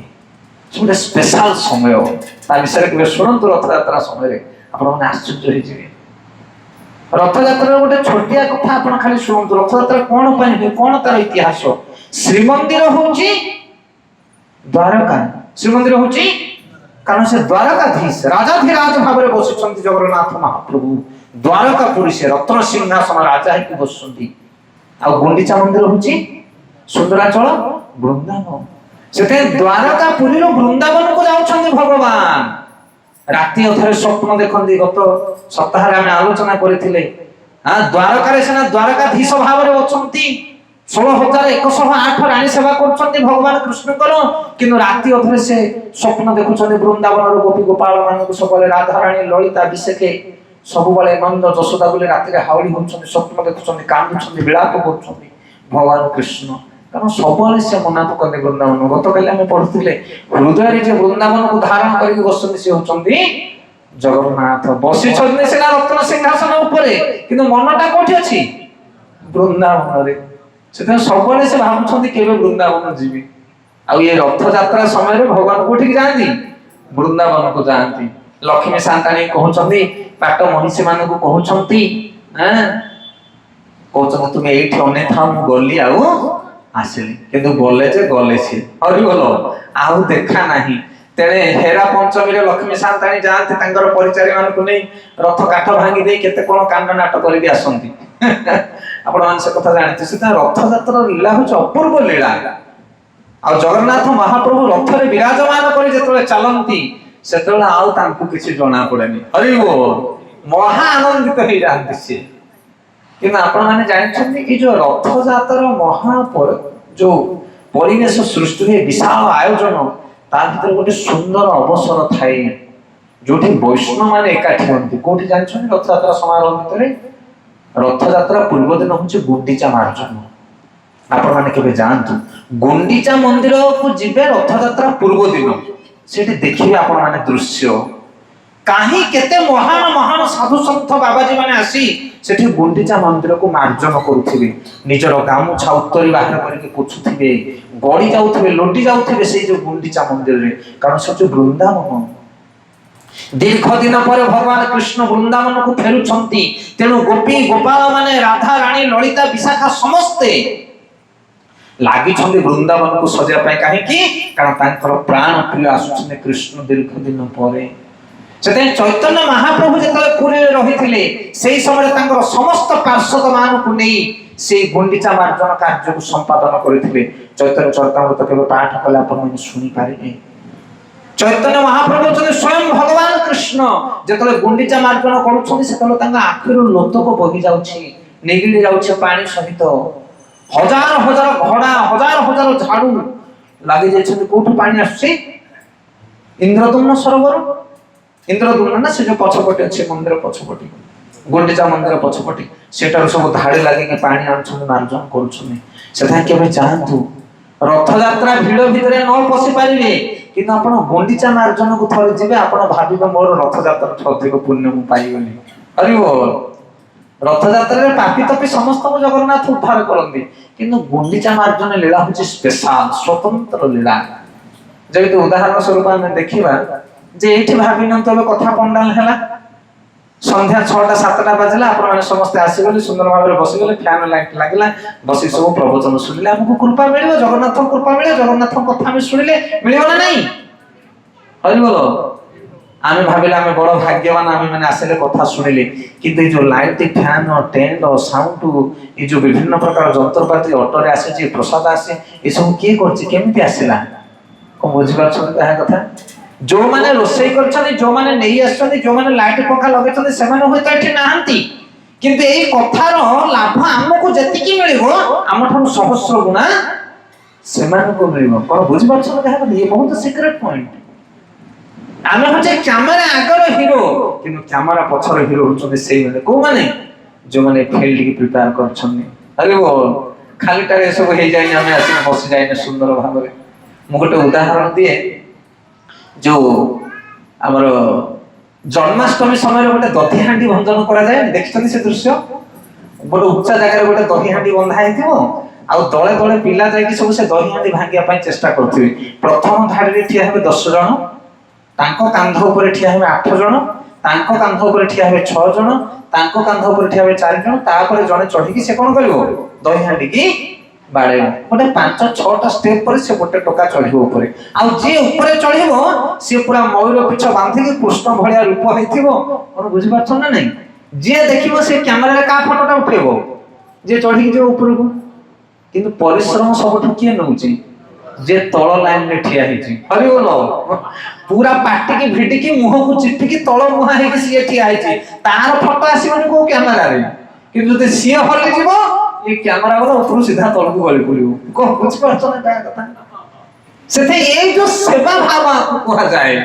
ରଥଯାତ୍ରା ଠାରୁ ମହତ୍ୱପୂର୍ଣ୍ଣ ସେବା ହଉଛି ଗୁଣ୍ଡିଚା ମାର୍ଜନ ସେବା।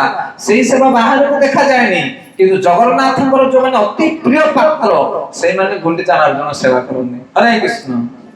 ସେଥିପାଇଁ ଜଗନ୍ନାଥଙ୍କ ପାଖରେ ଦୀପ ଲଗେଇଲେ ଯେତିକି ପୁଣ୍ୟ ମିଳେ, ତାଠୁ ଅଧିକ ପୁଣ୍ୟ ମିଳିବ ଯଦି ଲଗା ଯାଇଥିବା ଦୀପକୁ ନେଇକି ତମେ ବାହାରେ ଫିଙ୍ଗିବ। ଦୀପ ଲଗେଇବ ନା ଦୀପ କାଢିବ? ବିଚାର କରନ୍ତୁ। ହେଉଛି ଗୁଣ୍ଡିଚା ମାର୍ଜନ ସେବା। ତ ରଥଯାତ୍ରାରେ ଅନେକ ଗୁଡ଼ିଏ କଥା ରହିଛି, ପ୍ରସଙ୍ଗ, ଆମେ ସେ ବିଷୟରେ ଅଧିକ ଆଲୋଚନା କରିବାନି। ତେଣୁ କହୁଛନ୍ତି କି ଜଗନ୍ନାଥ ଶ୍ରୁତି ବା ଗୁଣଗାନ କରି କରି, ବେଦମନ୍ତ୍ରକୁ ଗାନ ଶ୍ରବଣ କରି କରି, ବୈଷ୍ଣବ ସାଧୁ ସନ୍ଥ ବ୍ରାହ୍ମଣ ମାନଙ୍କର ଗୁଣଗାନକୁ ଶ୍ରବଣ କରି ଜଗନ୍ନାଥ ଧୀରେ ଧୀରେ ଚାଲୁଛନ୍ତି। ବିଶ୍ୱମ୍ବର ଜଗନ୍ନାଥকে চলাইতে পারে, আপন ইচ্ছায় চলে আপনে বিহারে। দয়া সিন্ধু বন্ধু সকল জগতা সিন্ধু সদয়, জগন্নাথ স্বামী নয়ন পথগামী ভগতমে। তো জগন্নাথ হচ্ছেন জগতর বন্ধু। এ বন্ধু ওয়ার্ডটা বড় মহত্বপূর্ণ আজ্ঞা। এই জগতের আমি সমস্ত বন্ধু খোঁজুছে, হ্যাঁ কি নাই? ফ্রেন্ড দরকার, আমাকে আমাকে ভালো পাউଥିବା ଲୋକଟିଏ ଦରକାର, କିନ୍ତୁ କେହି ଏ ଜଗତରେ ବନ୍ଧୁ ନାହାନ୍ତି।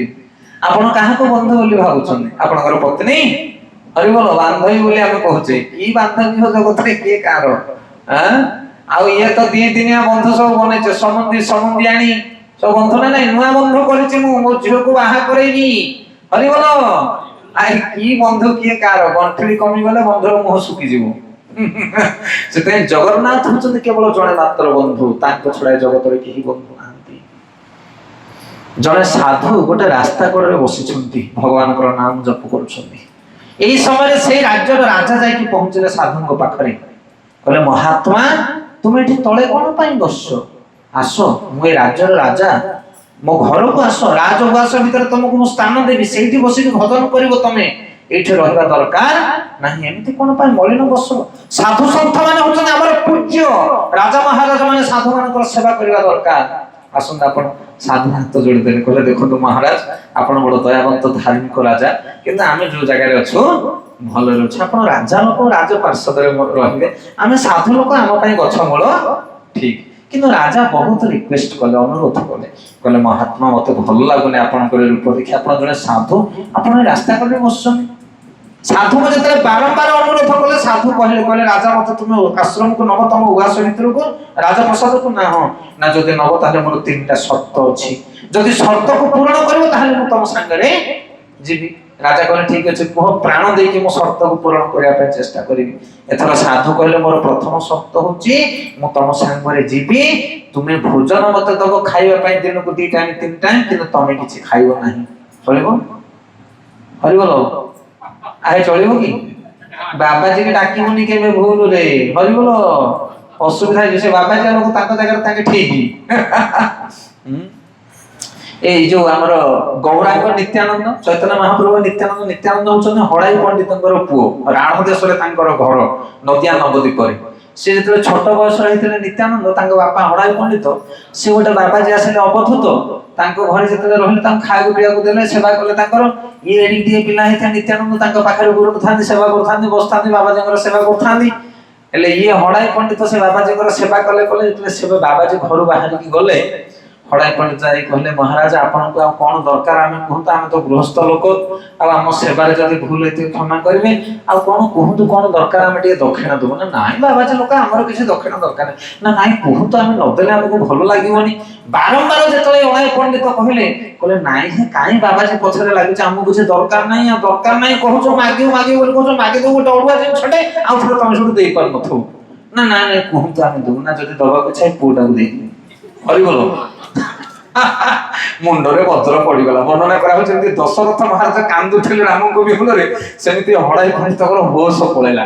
ନା ମୁଁ ମନା କରୁଛି ଦରକାର ନାହିଁ, କହୁଛୁ ଖାଲି ଦେବୁ ଦେବୁ, ଦିଅ ତମ ପୁଅଟାକୁ ଦେଇକି ଆମେ ଧରି ପଳେଇବୁ।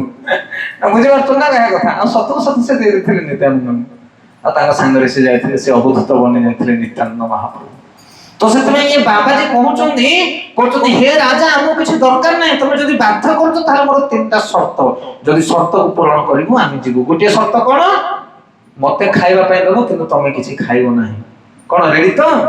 ରାଜାର ମୁହଁ ଶୁଖିଗଲା, କହିଲା ତମକୁ ଯାହା ଦେବି, ଛେନା ପନିର ଯାହା ଦେବି ଖାଇବ ତମେ, ଆଉ ମୁଁ ନ ଖାଇଲେ ବଞ୍ଚିବି କେମିତି? ତାପରେ ଭାବୁ ଭାବୁ ଆଉ ଥରେ ସାଙ୍ଗେ ସାଙ୍ଗେ ଦ୍ୱିତୀୟ ସର୍ତ୍ତ ସାଧୁ କହୁଛନ୍ତି, କହିଲେ ଦ୍ୱିତୀୟ ସର୍ତ୍ତ ହଉଛି ମୋର ମତେ ଶୋଇବା ପାଇଁ ବ୍ୟବସ୍ଥା କରିଦବ, ଲାଇଟ୍ ଫ୍ୟାନ ସୁବିଧା କରିଦବ, ମୁଁ ଖାଇକି ଶୋଇବି, କିନ୍ତୁ ତମେ ଜମା ଶୋଇବନି, 24 ଘଣ୍ଟା ମୋ ପାଖରେ ଅନେଇକି ବସିଥିବ ମତେ। ହରିବୋଲ। ଶୋଇବନି ଜମା, ଆଖି ଟୁକୁଳା ମାରିବନି, ଲକ୍ଷଣ ଭଳିଆ ପାରିବ? ରାଜା ଉପରକୁ ନେଲା, କହିଲା କି ସାଧୁ ଇଏ। ତାପରେ ତୃତୀୟ ସର୍ତ୍ତ ସାଙ୍ଗେ ସାଙ୍ଗେ କହିଲେ ମୋର ତୃତୀୟ ସର୍ତ୍ତ, ହେ ରାଜା କୌଣସି ରାଜ୍ୟ କାର୍ଯ୍ୟ ନାହିଁ, କୌଣସି ବନ୍ଧୁବାନ୍ଧବ ନାହିଁ, କୁଆଡେ ଯିବନି, ମୁଁ ଯୋଉଠି ବସିବି ମୋ ପାଖରେ ସବୁବେଳେ ବସିବ, ମତେ ଛାଡିକି କୁଆଡେ ଯିବାକୁ ହବ ନାହିଁ। 3ଟା ସର୍ତ୍ତ। ଖାଇବାକୁ ଦବ ତମେ ଖାଇବନି, ଶୁଆଇ ଦବ ଉଠାଇ ଦବ, କିନ୍ତୁ ତମେ ଶୋଇବନି, ମୋ ପାଖ ଛାଡିକି ତମେ କୁଆଡେ ଯିବନି। ଯିବି ତ ତମ ଘରକୁ? ହାତକୁ ଯୋଡ଼ିଦେଲା, କହିଲା ପ୍ରଭୁ। ସାଧୁ କହିଲେ ଆଜ୍ଞା ମୁଁ ତମ ଘରକୁ ଯିବା ପାଇଁ ଇଚ୍ଛା ନାହିଁ, ଏ ସର୍ତ୍ତ କହିବାର ଉଦ୍ଦେଶ୍ୟ ହଉଛି ଏୟା କି ତୁମ ଭଳିଆ ଯେ ରାଜାଧିରାଜ ଭଗବାନ ଅଖିଳ ବ୍ରହ୍ମାଣ୍ଡ ପତି ଯିଏ, ସିଏ ଆମକୁ ଏଇ 3ଟା ଜିନିଷ ଦଉଛନ୍ତି, ଆଉ ଆମେ ତମ ପଛରେ କାହିଁ ନାହିଁ। କଣ ବୁଝିପାରୁଛ ନା ନାଇଁ? ସାଧୁ ସନ୍ଥ ମହାତ୍ମା ମାନେ ଜଗନ୍ନାଥଙ୍କର ଆଶ୍ରୟରେ ଥାନ୍ତି, ଆଉ ଜଗନ୍ନାଥ ଆମ ମାନଙ୍କୁ ଏଇ 3ଟା ସର୍ତ୍ତ ଦେଇଛନ୍ତି। କି ଜଗନ୍ନାଥ ସତ ଖାଲି ସାଧୁ ମାନଙ୍କୁ ନୁହେଁ, ଜଗତର ସମସ୍ତଙ୍କୁ ଏଇ 3ଟା ସର୍ତ୍ତ ଦଉଛନ୍ତି ଜଗନ୍ନାଥ। ଖାଇବାକୁ ଆମକୁ ଦଉଛନ୍ତି, କିନ୍ତୁ ସିଏ କିଛି ଖାଆନ୍ତି ନାହିଁ। ଶ୍ଵେତାଶ୍ୱେତ ଉପନିଷଦରେ ବର୍ଣ୍ଣନା କରାଯାଇଛି, ଶରୀର ଭିତରେ 2ଟା ପକ୍ଷୀ ଅଛନ୍ତି। କିଏ? ଆତ୍ମା, ପରମାତ୍ମା। ଆତ୍ମା ସବୁ କର୍ମ କରେ, ତାର ଫଳ ଭୋଗ କରେ, କିନ୍ତୁ ପରମାତ୍ମା ସାକ୍ଷୀ ରୂପରେ ରହନ୍ତି। ଗୋଟେ ପକ୍ଷୀ ଖାଏ, ଆଉ ଗୋଟେ ପକ୍ଷୀ ସାକ୍ଷୀ ରୂପରେ ଅନେଇକି ଥାଏ, ସେ କିଛି ଖାଏ ନା। ସେଥିପାଇଁ ଖାଏ କିଏ? ଜୀବାତ୍ମା। ଆଉ ପରମାତ୍ମା କିଛି ଖାଆନ୍ତି ନାହିଁ, କିନ୍ତୁ ପରମାତ୍ମା ସମସ୍ତଙ୍କ ହୃଦୟରେ ଅଛନ୍ତି ନା ନାଇଁ? ଆଉ ଯେଦିନ ପରମାତ୍ମା ସାଇଟ୍ ହେଇଯିବ, ସେଦିନ ରାମ ନାମ ସତ୍ୟ ହେଇଯିବ। କଣ ବୁଝିପାରିଲେ? କହିଲେ ଖାଇବା ପାଇଁ ଦଉଛନ୍ତି ଭଗବାନ, କିନ୍ତୁ ସେ କିଛି ଖାଆନ୍ତି ନାହିଁ। ଦ୍ୱିତୀୟ ସର୍ତ୍ତ କଣ ଥିଲା? ଆମକୁ ଶୋଇବା ପାଇଁ ବ୍ୟବସ୍ଥା କରିଦେଲେ, କିନ୍ତୁ ସିଏ କେବେ ଶୁଅନ୍ତିନି। परमात्मा केबे सोचंती गोटा लोक घुंगुड़ी मारिक शोइथिबो ताको धक्का पकेले मते से उठु नथिबो किंतु तार नाड़ी के देखिलो चालुचे ना नहीं हरि बोलो धक्का धक्का होउचे ना नहीं नाड़ी आ सी जो दिन बंद हो से दिन हरि बोलो हो सब से परमात्मा सबले प्रेजेंट रहउछन हम भितरे तांको केबे निद हुए ना द्वितीय शर्त तृतीय शर्त कोन ना भगवान हमको छाड़ी के कुआडे जानते नहीं केबे एई जीव जेतले कुकर्म करे सेतले पशु जनि प्राप्त हुए एई जीव जेतले सत्कर्म करे सेतले देवता जनि प्राप्त हुए कारण इंद्र मध्य थरे घुसरी जन्म पाइथिले इतिहास रे वर्णना करा छै से कथा आ जमराज जे धर्मराज से मध्य विद्रोही जन्म होइथिले ए कथा आपण माने सुनिथिबे सेते जीव सत्कर्म कले उद्धर को जाय और कुकर्म कले नीच जनि प्राप्त हुए समय पड़िले एई मनुष्य जदि कुकर्म करिवो ताले नाळरे नांगुड़िया पोक हवाकू पड़िवो हरि बोलो नाकटे कोनी जियाकू पड़िवो से भितरु जदि कर्म से भलिया गंधिया कर्म करिवो किंतु भगवान सेई भितरे मध्य अछन गोटे नांगुड़िया पोक भितरे मध्य परमात्मा अछन अछन ना नहीं हरि बोलो आमे दी जण सांग होई जाउथबा गणेश दी सांग तमे जाउथबो तो सांग गली पड़ला पोचा नाला भितरे तू गली उसी भितरे ताको टगल पक हाथ दुबे गंधियाटा हाथ दे उठेई तोते ना तमे ता भितरे जीवो ना किंतु भगवान देखो एते बड़ लोक सिए कोटी कैबल्य पति सिए किंतु जीव जाय कि नाळ रे पोचा नाळ रे कीड़ा हेले मथ ता भितरे भगवान अछन एमिति की अछि ओ बंधु तमरो कहिबटी मते की अछि तम बंधु जे तमरो कौनसी घृण्य काम को मथ देखे ना स्वामी स्त्री पति पत्नी भितर एते संपर्क अछि जदि स्त्री जानिला मो स्वामी आउ कोडे गोटे नंबर लगै छी बोले ता पर तू से ताको विश्व होलिया हम मो भी जात एटा हरि बोलो स्त्री रो जदि कुकर्म देखिबो स्वामी ताहले से ताको सहन करि परिबो नाही होउछ ना नहीं एते घटना के काको क्षमा कर दबे जगत रे किंतु क्षमार सागर होचन जगन्नाथ आमे जेते पाप करूछ हम स्त्री जानुनी स्त्री रो पाप पुरुष जानुनी किंतु सब जानुछनी के जगन्नाथ को सब जणा जान नाहती चिकोनिया खोल पकई देखि सिना दीप लगे दउछ आसी जगन्नाथ मंदिर रे आपण जगन्नाथ जान नाहती तमे केभलिया को कर्म करूछ भितरे जगन्नाथ सब जानि छंती किंतु हेई कि मथुर से हमकु दया करंती कारण से होचन प्रकृत रे बंधु आउ ई जगत रे केही बंधु नाहंती बंधु भलिया सब देखंती बाहर को देखा जानती किंतु प्रकृत रे केही नांदी से होचन जणी बंधु आ जदि हृदय पीड़ा कहिबार अछि ताले से जगन्नाथ न पाखरे कहो से तुम पीड़ा को बुझिबे कारण तांकर किछि निजर पीड़ा नाही आ जगत रे जो बंधु पाखो जो तुम पीड़ा तो तांको पीड़ा डबल हरि बोलो से तुम पीड़ा को तांको बुझिबे सेति पई एठी कहउचंदी दया सिंधु बंधु सकल जगत सिंधु सदय जे समुद्र प्रति कृपा करी तांकर कूल रे विराजमान करछन से जगन्नाथ प्रभु मोर नयन पथर पथ कहंतु श्लोक नंबर 6 परम ब्रह्म पीड़ा कुब लयत फुल्लमयो निवासी निराद्रौनि प्रचरण अनंतम श्रीरासी रसानंद राधा सर सब पुरालिंगन सुख जगन्नाथ स्वामी नयन पथगामी भवतु मे भवतु मे।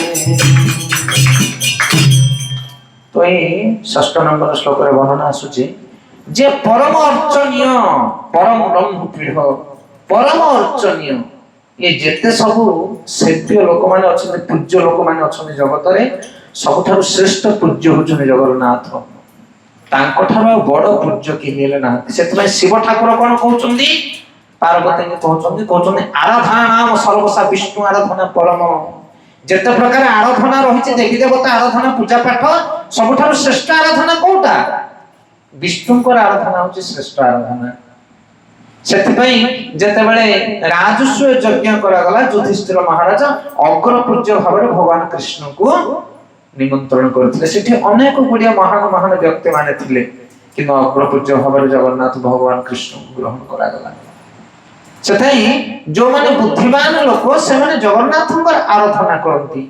ଜଗନ୍ନାଥ ଆରାଧିତ ହେଲେ ଜଗତରେ ସମସ୍ତେ ପ୍ରସନ୍ନ ହୋଇଯାଆନ୍ତି। ଯଥା ତରୁର ବୋଲେ ନିଶଚେନେ ନତୃତନ୍ତ ତସ୍କନ୍ଦ ଭୁଜୋପଶାଖା।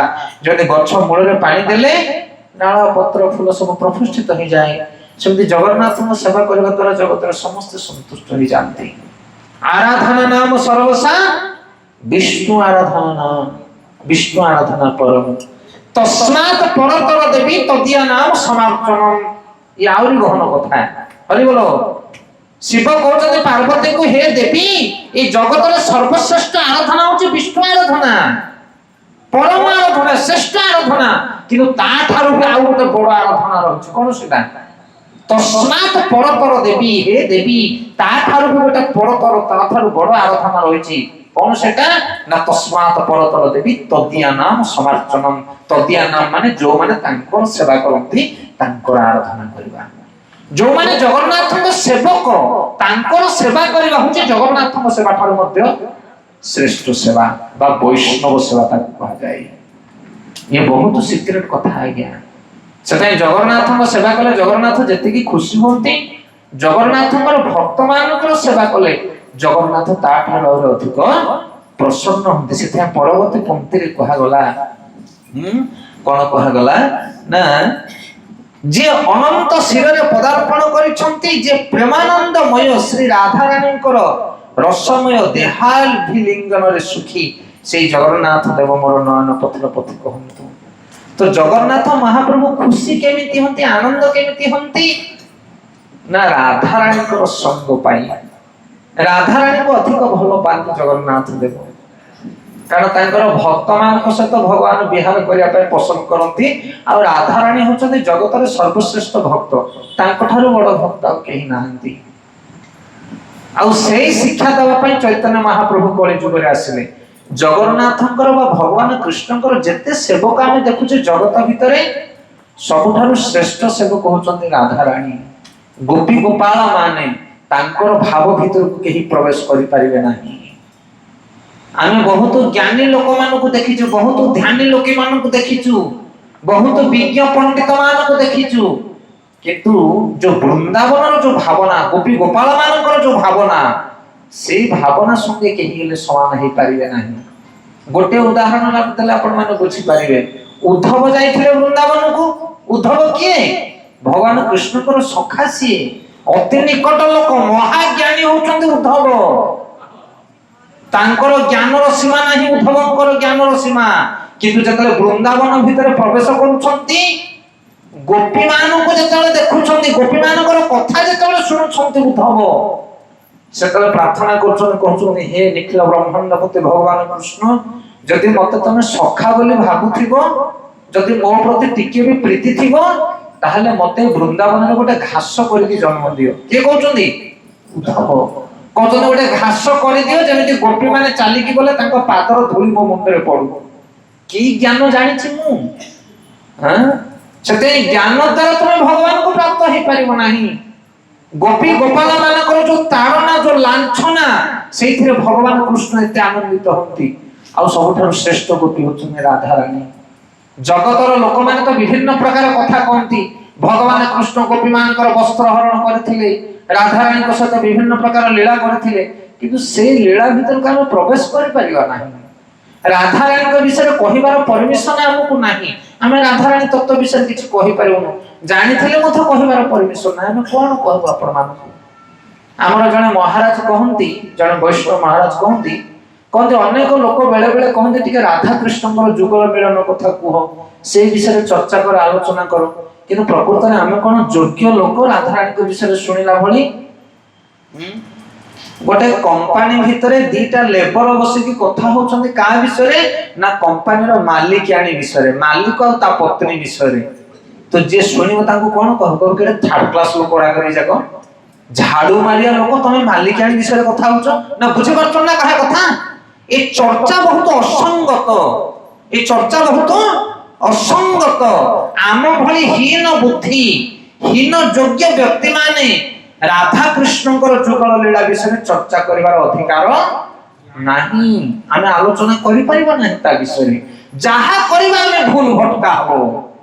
से सावधान आम मेमोरी काम कर से भीतर को से चैतन्य महाप्रभु आम मान से उज्जवल उन्नत प्रेम प्रदान करने जे चैतन्य महाप्रभु पद अनुसरण कर सी राधाराणी भावटा प्राप्त हम आ जगन्नाथ महाप्रभु सब राधाराणी जो वर्णना कर संग प्रीति पाइबा लालायित गोटे उदाहरण देले आपण माने बुझी पारिबे भगवान कृष्ण गोपी मान सहित जो लीला करुथिले सेटा केतिकी युक्ति युक्त ताको को भाव रे हम ग्रहण करबा गोटे सुंदर कथा पति पत्नी दुई जन थांती पति पत्नी दुई जन ये जो स्टोरी मु आपण मान को कहया पे जाउची ये स्टोरी गोटे गोपी कृष्ण को कहउछंती वृंदावन रे राति अथरे भगवान वेणु वादन करंती सब गोपी मान को डाकी दियंती बंसी वादन शुणी सब गोपी माने घर द्वार पिला पिचिका छाड़ी देके पळिया संते वृंदावन अरण्य भीतर को ना नहीं आपण माने समस्त जानि थिले से कथा आ भगवान कृष्ण समस्त सहित विभिन्न प्रकार लीला करंती एई समय सब गोपी माने ठिया हचंदे चतुर्पार्श्व रे आ भगवान कृष्ण कहउछन अरे गोपी माने तुमे तो सब घर करा युवती नारी जाको घर करा बहु जाको सब आ तुम स्वामी पिला छुआ सासु ससुर को छाड़ी के कोन गोटे पर पुरुष संग करिया पे धाई आसीछ के कहउछंदी कृष्ण कहउछंती गोपी मान कृष्ण कहउछंती तुमे सब फेरी जाओ गोपी माने घर को फेरी जाओ तुम स्वामी माने चाहछन तुम सासु ननद माने चाहछन तुमे मो पाखु कोन पाई राति आथि आछो एटा तो गोटे नारी रो धर्म नुह एई कथा सुनिला पर गोपी माने आश्चर्य हले कहले आज कोन पश्चिम दिगरु सूर्य उदय हला लागुची ये बेणु पानी डाकी दूची एडो उल्टा कथा कोन कहउची एई समय गोटिए गोपी ता भितर बाहरी कहउची भगवान कृष्ण आ तुमको गोटे प्रश्न मु पचारिला एई प्रश्नर उत्तर दे देला हम सब जे जा करबो पळे जो एथर कृष्ण कहले ओ ठीक अछि कह कोन गप कहिवो कोन स्टोरी तापर गोपी जन को कृष्ण को कहउची स्टोरी कहउची गोटे नारी पुरुष दि जन थांती पति पत्नी दि जन भारी प्रेम संपर्क तांकर स्त्री पुरुष को देखले घड़ी रही पारेनी कि पुरुष स्त्री को देखले घड़िए रही पारे ना एते संबंध पुत्र पौत्री किछि न थांती दुई जन बयस बढ़ी बढ़ी आसुथाय किंतु धनर अभाव जो पुरुष बाहरला विदेश जिला पाए एले स्त्री हाथ को धरी पकला कहला हमें भिक मागी खाइबा पड़ो तुमे घर छाड़ी की जाना तुम सेवा न कले मो पाटी के अन्न रुचिबो नाही तुमको छाड़ी की मो बंची पारिबि नाही किंतु पुरुष बहुत बुझा बुझी कला केई दिनर कथा मासे दि मास रही कि मो फेरी आसीनी एने देखु देखु समय चली जीव न मो तुमको न सेवा कले न तुमर मुख दर्शन कले मो बंची पारिबि नाही तापरे स्वामी तांगर गोटे फोटो बाहर करिक देले स्त्री की कहले फोटो खंडे दोचे फोटोटा को अनेकी बसिथिउ यार सेवा करूथिउ आ मु 2 मास भीतर फली आस एले स्त्री सेई दिन ठार कोन कला ना गोटे सुंदर बेड ऊपर स्वामी को फोटोटा को रखि थाए सकाळे संजले तांको प्रणाम टिके करे जेमिते स्वामी नाम के जगन्नाथ को सेवा करछे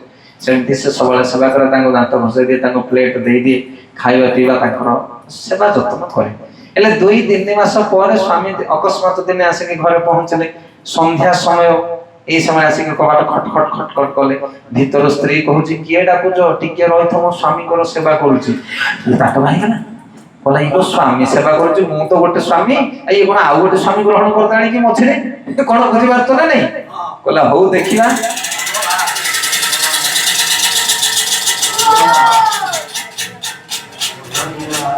देखिलो राधा रानी को कथा सुनिया बड़ गहन कथा ता भीतर बस सब लाइट फाइट सब कट कट हे जिमा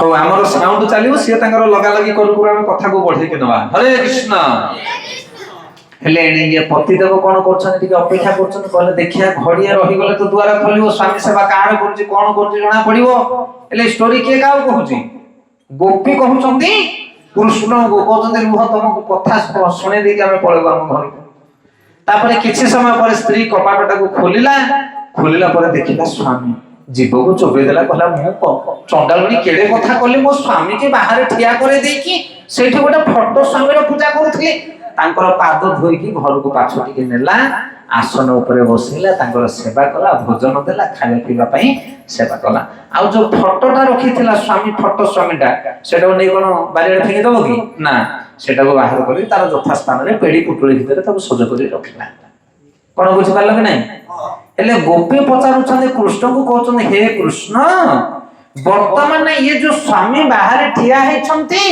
तांको ये गोपी ए जो स्त्री घर को आनिबो ना द्वार देखि पठा दो तमे जहर को स्वामी सेवा करजु बोली फोटो स्वामी ভগবান কলে না ইয়ে কি কথা, তার নিজ স্বামী যেতলে আসিগলা আর ফটো পূজা করিয়া দরকার নাই, ফটোকে পেড়ে ভিতরে পুরে ଦେଇକି নিজ স্বামীর সেবা করিব।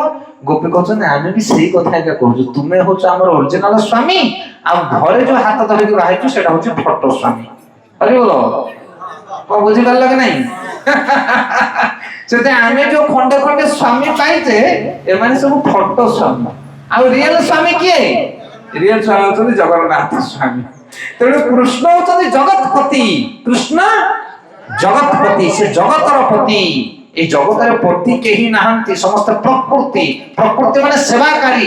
আমি হচ্ছে সব দাস, আমি হচ্ছে কিঙ্কর, আমি হচ্ছে সেবক সেবিকা, কিন্তু গোটিয়ে পতি হচ্ছেন জগন্নাথ স্বামী, তাঙ্কর সেবা করিবা সমস্তଙ୍କର কর্তব্য।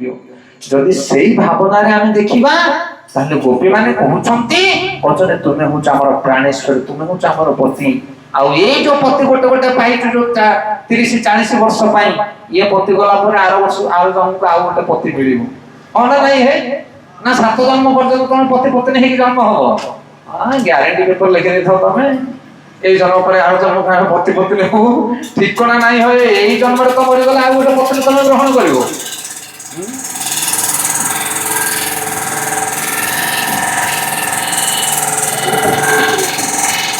হরে কৃষ্ণ কৃষ্ণ কৃষ্ণ হরে হরে, হরে রাম রাম রাম হরে হরে, হরে কৃষ্ণ কৃষ্ণ কৃষ্ণ হরে হরে, হরে রাম রাম রাম হরে।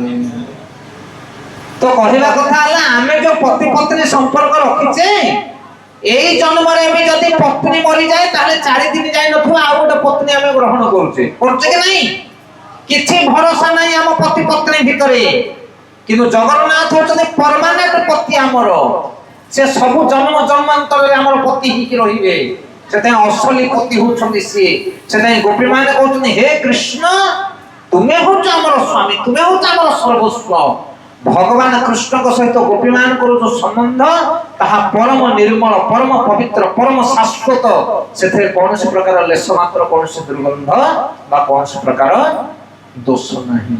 ତ ଏଇଭଳି ଭାବରେ ଭଗବାନ କୃଷ୍ଣଙ୍କୁ ରାଧାରାଣୀ ଭଲ ପାଉଥିଲେ ଏବଂ ରାଧାରାଣୀ ଭଗବାନ କୃଷ୍ଣଙ୍କୁ ଭଲ ପାଉଥିଲେ। ଆଉ ଆଜିକାଲି କଳି ଯୁଗରେ ଯୋଉ ପ୍ରେମ ଚାଲିଛି ଆକୁ ପ୍ରେମ କୁହାଯାଏନି, ଆକୁ କୁହାଯାଏ କାମ। କଣ କୁହାଯାଏ?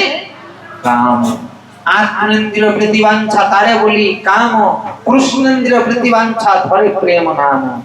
प्रेम जे करिवो से प्रेमिकर आनंद विधान कथा चिंता करिवो। गोटे झियो को गोटे पुओ भल पाउची, सेई पुओटा कहिबो झियो को, कहिबो बुझिलो तम ठार आउ गोटे सुंदर झियो को मु देखिली, मोर इच्छा हो जे ताको मथ भल पाइनी।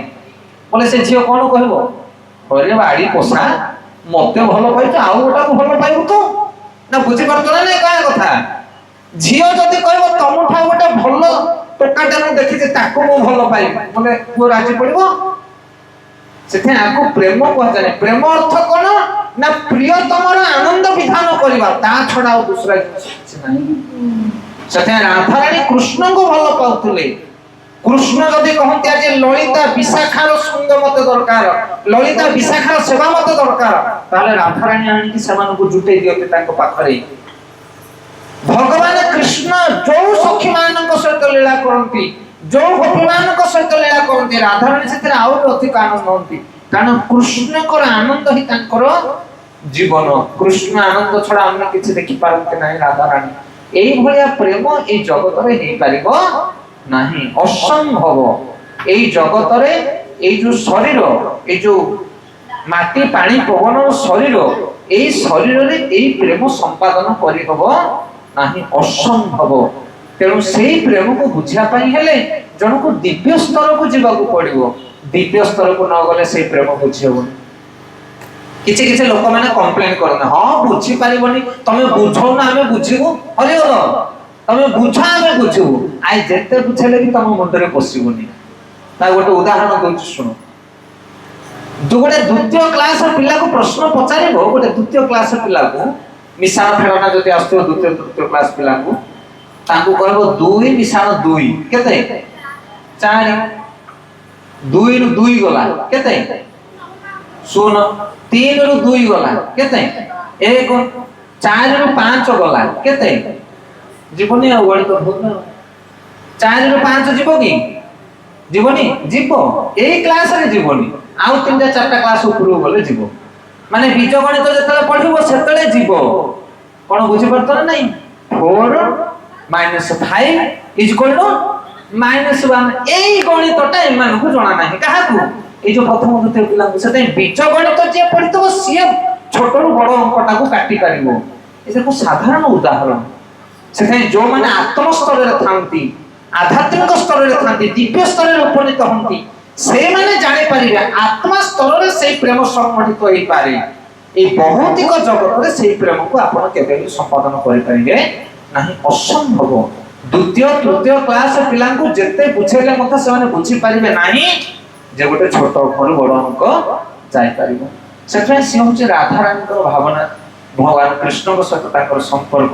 ताको बुझबा त सामान्य कथा न हरे कृष्ण ससरे 7 नंबर श्लोक नैवे जाच राज्य नच कनक माणिक विभव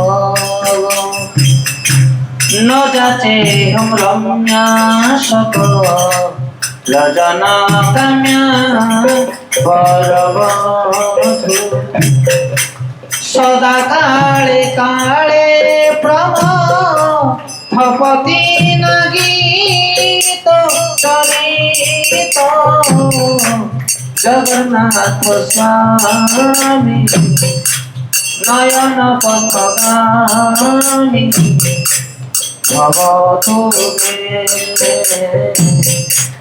भवतु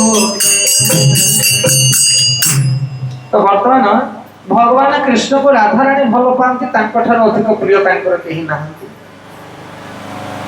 कहीं अधिक प्रिय भगवान कृष्ण को राधा रानी कहीं प्रिय कहीं गोपी गोपाल माने प्रिय आम कहीं प्रिय नुह कारण भगवान सहित आम संबंधटा एत उन्नत नुह आम दैहिक भावना रहीचे आम हाड़ मांसर शरीर पाइचे आम जगन्नाथ पाख गले आम कौन मागुचे प्रभु टिके धन संपत्ति मिल जाओ टिके नाम प्रतिष्ठा हो जाओ बीमार हिचे टिके छाड़ी जाओ एया मागुच ना आउ कोन जानछो ना हमर मागिबा हमर संपर्क एई भीतर अवधि किंतु ए श्लोक रे कोन वर्णना करा अछि नैवे राज्य राज्य न च कनक माणिक्य विभव हे जगन्नाथ महाप्रभु मु किछि जगत रे आशा करे ना सेते चैतन्य महाप्रभु कहले न धनम न जनम न सुंदरी कविता व जगदीश कामने मम जन्मनि जन्मनीश्वरे भवताद भक्ति रहित कोई हे प्रभु मो धन दरकार नहीं जन दरकार नहीं सुंदर स्त्री दरकार नहीं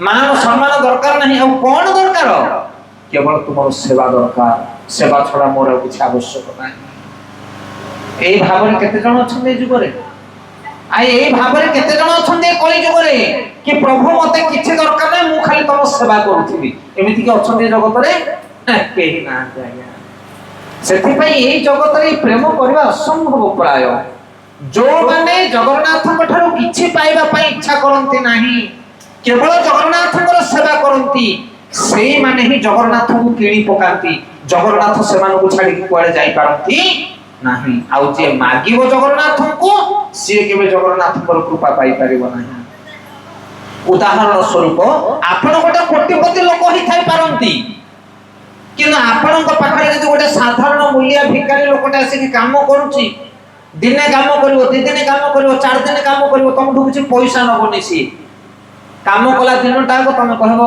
अरे बापू एते काम कला ने रे टका 100 200 400 ने नाइ आज्ञा आपण एते बड़ लोक आपनकर सेवा करके मते आनंद मिलछु मते किछि दरकार नाही कहि कि से पिलाडी पळे गला ता पर दिन आसी काम कला आपण ताको पैसा देला रे दि दिन काम कला टका 500 1000 ने रे पिला छ खाइबो खर्च करू नाइ आज्ञा मोर किछि दरकार नाही जगत रे चारिडे पैसा तो मिलछु पैसा कोठ अभाव किना आपण को भली बड़ लोक गोटे मु तमर काम करछु मते पैसा दरकार नाही आपण कोठन एले गोटे लोक जतले 2-3 दिन काम करके तम ठार पळेबो पैसा नबनी सेतले जेडा बड़ लोक होइतले मथ तमे तार ऋणी आही जीवो कार ऋणी आही जीवो से भिखारीटा हबना नाही मते कहनो हबना नाही सेते जगन्नाथ जगतर मालिक से ही परंती किंतु जे बिना स्वार्थ रे जगन्नाथ को सेवा करिवो किछि दरकार नाही मते महाप्रभु मु तम मंदिर रे झाड़ू मारुथि तम पई फूल माळ के गुंथि देबी যেতে দুঃখ আসু সুখ আসু সব মো কর্মফল মু ভোগ করছি, মু কেবে তম হাତରେ তম আগে মোর আঞ্জুলি পচাইবেনি যে জগন্নাথ মতে এয়া দেই দিও।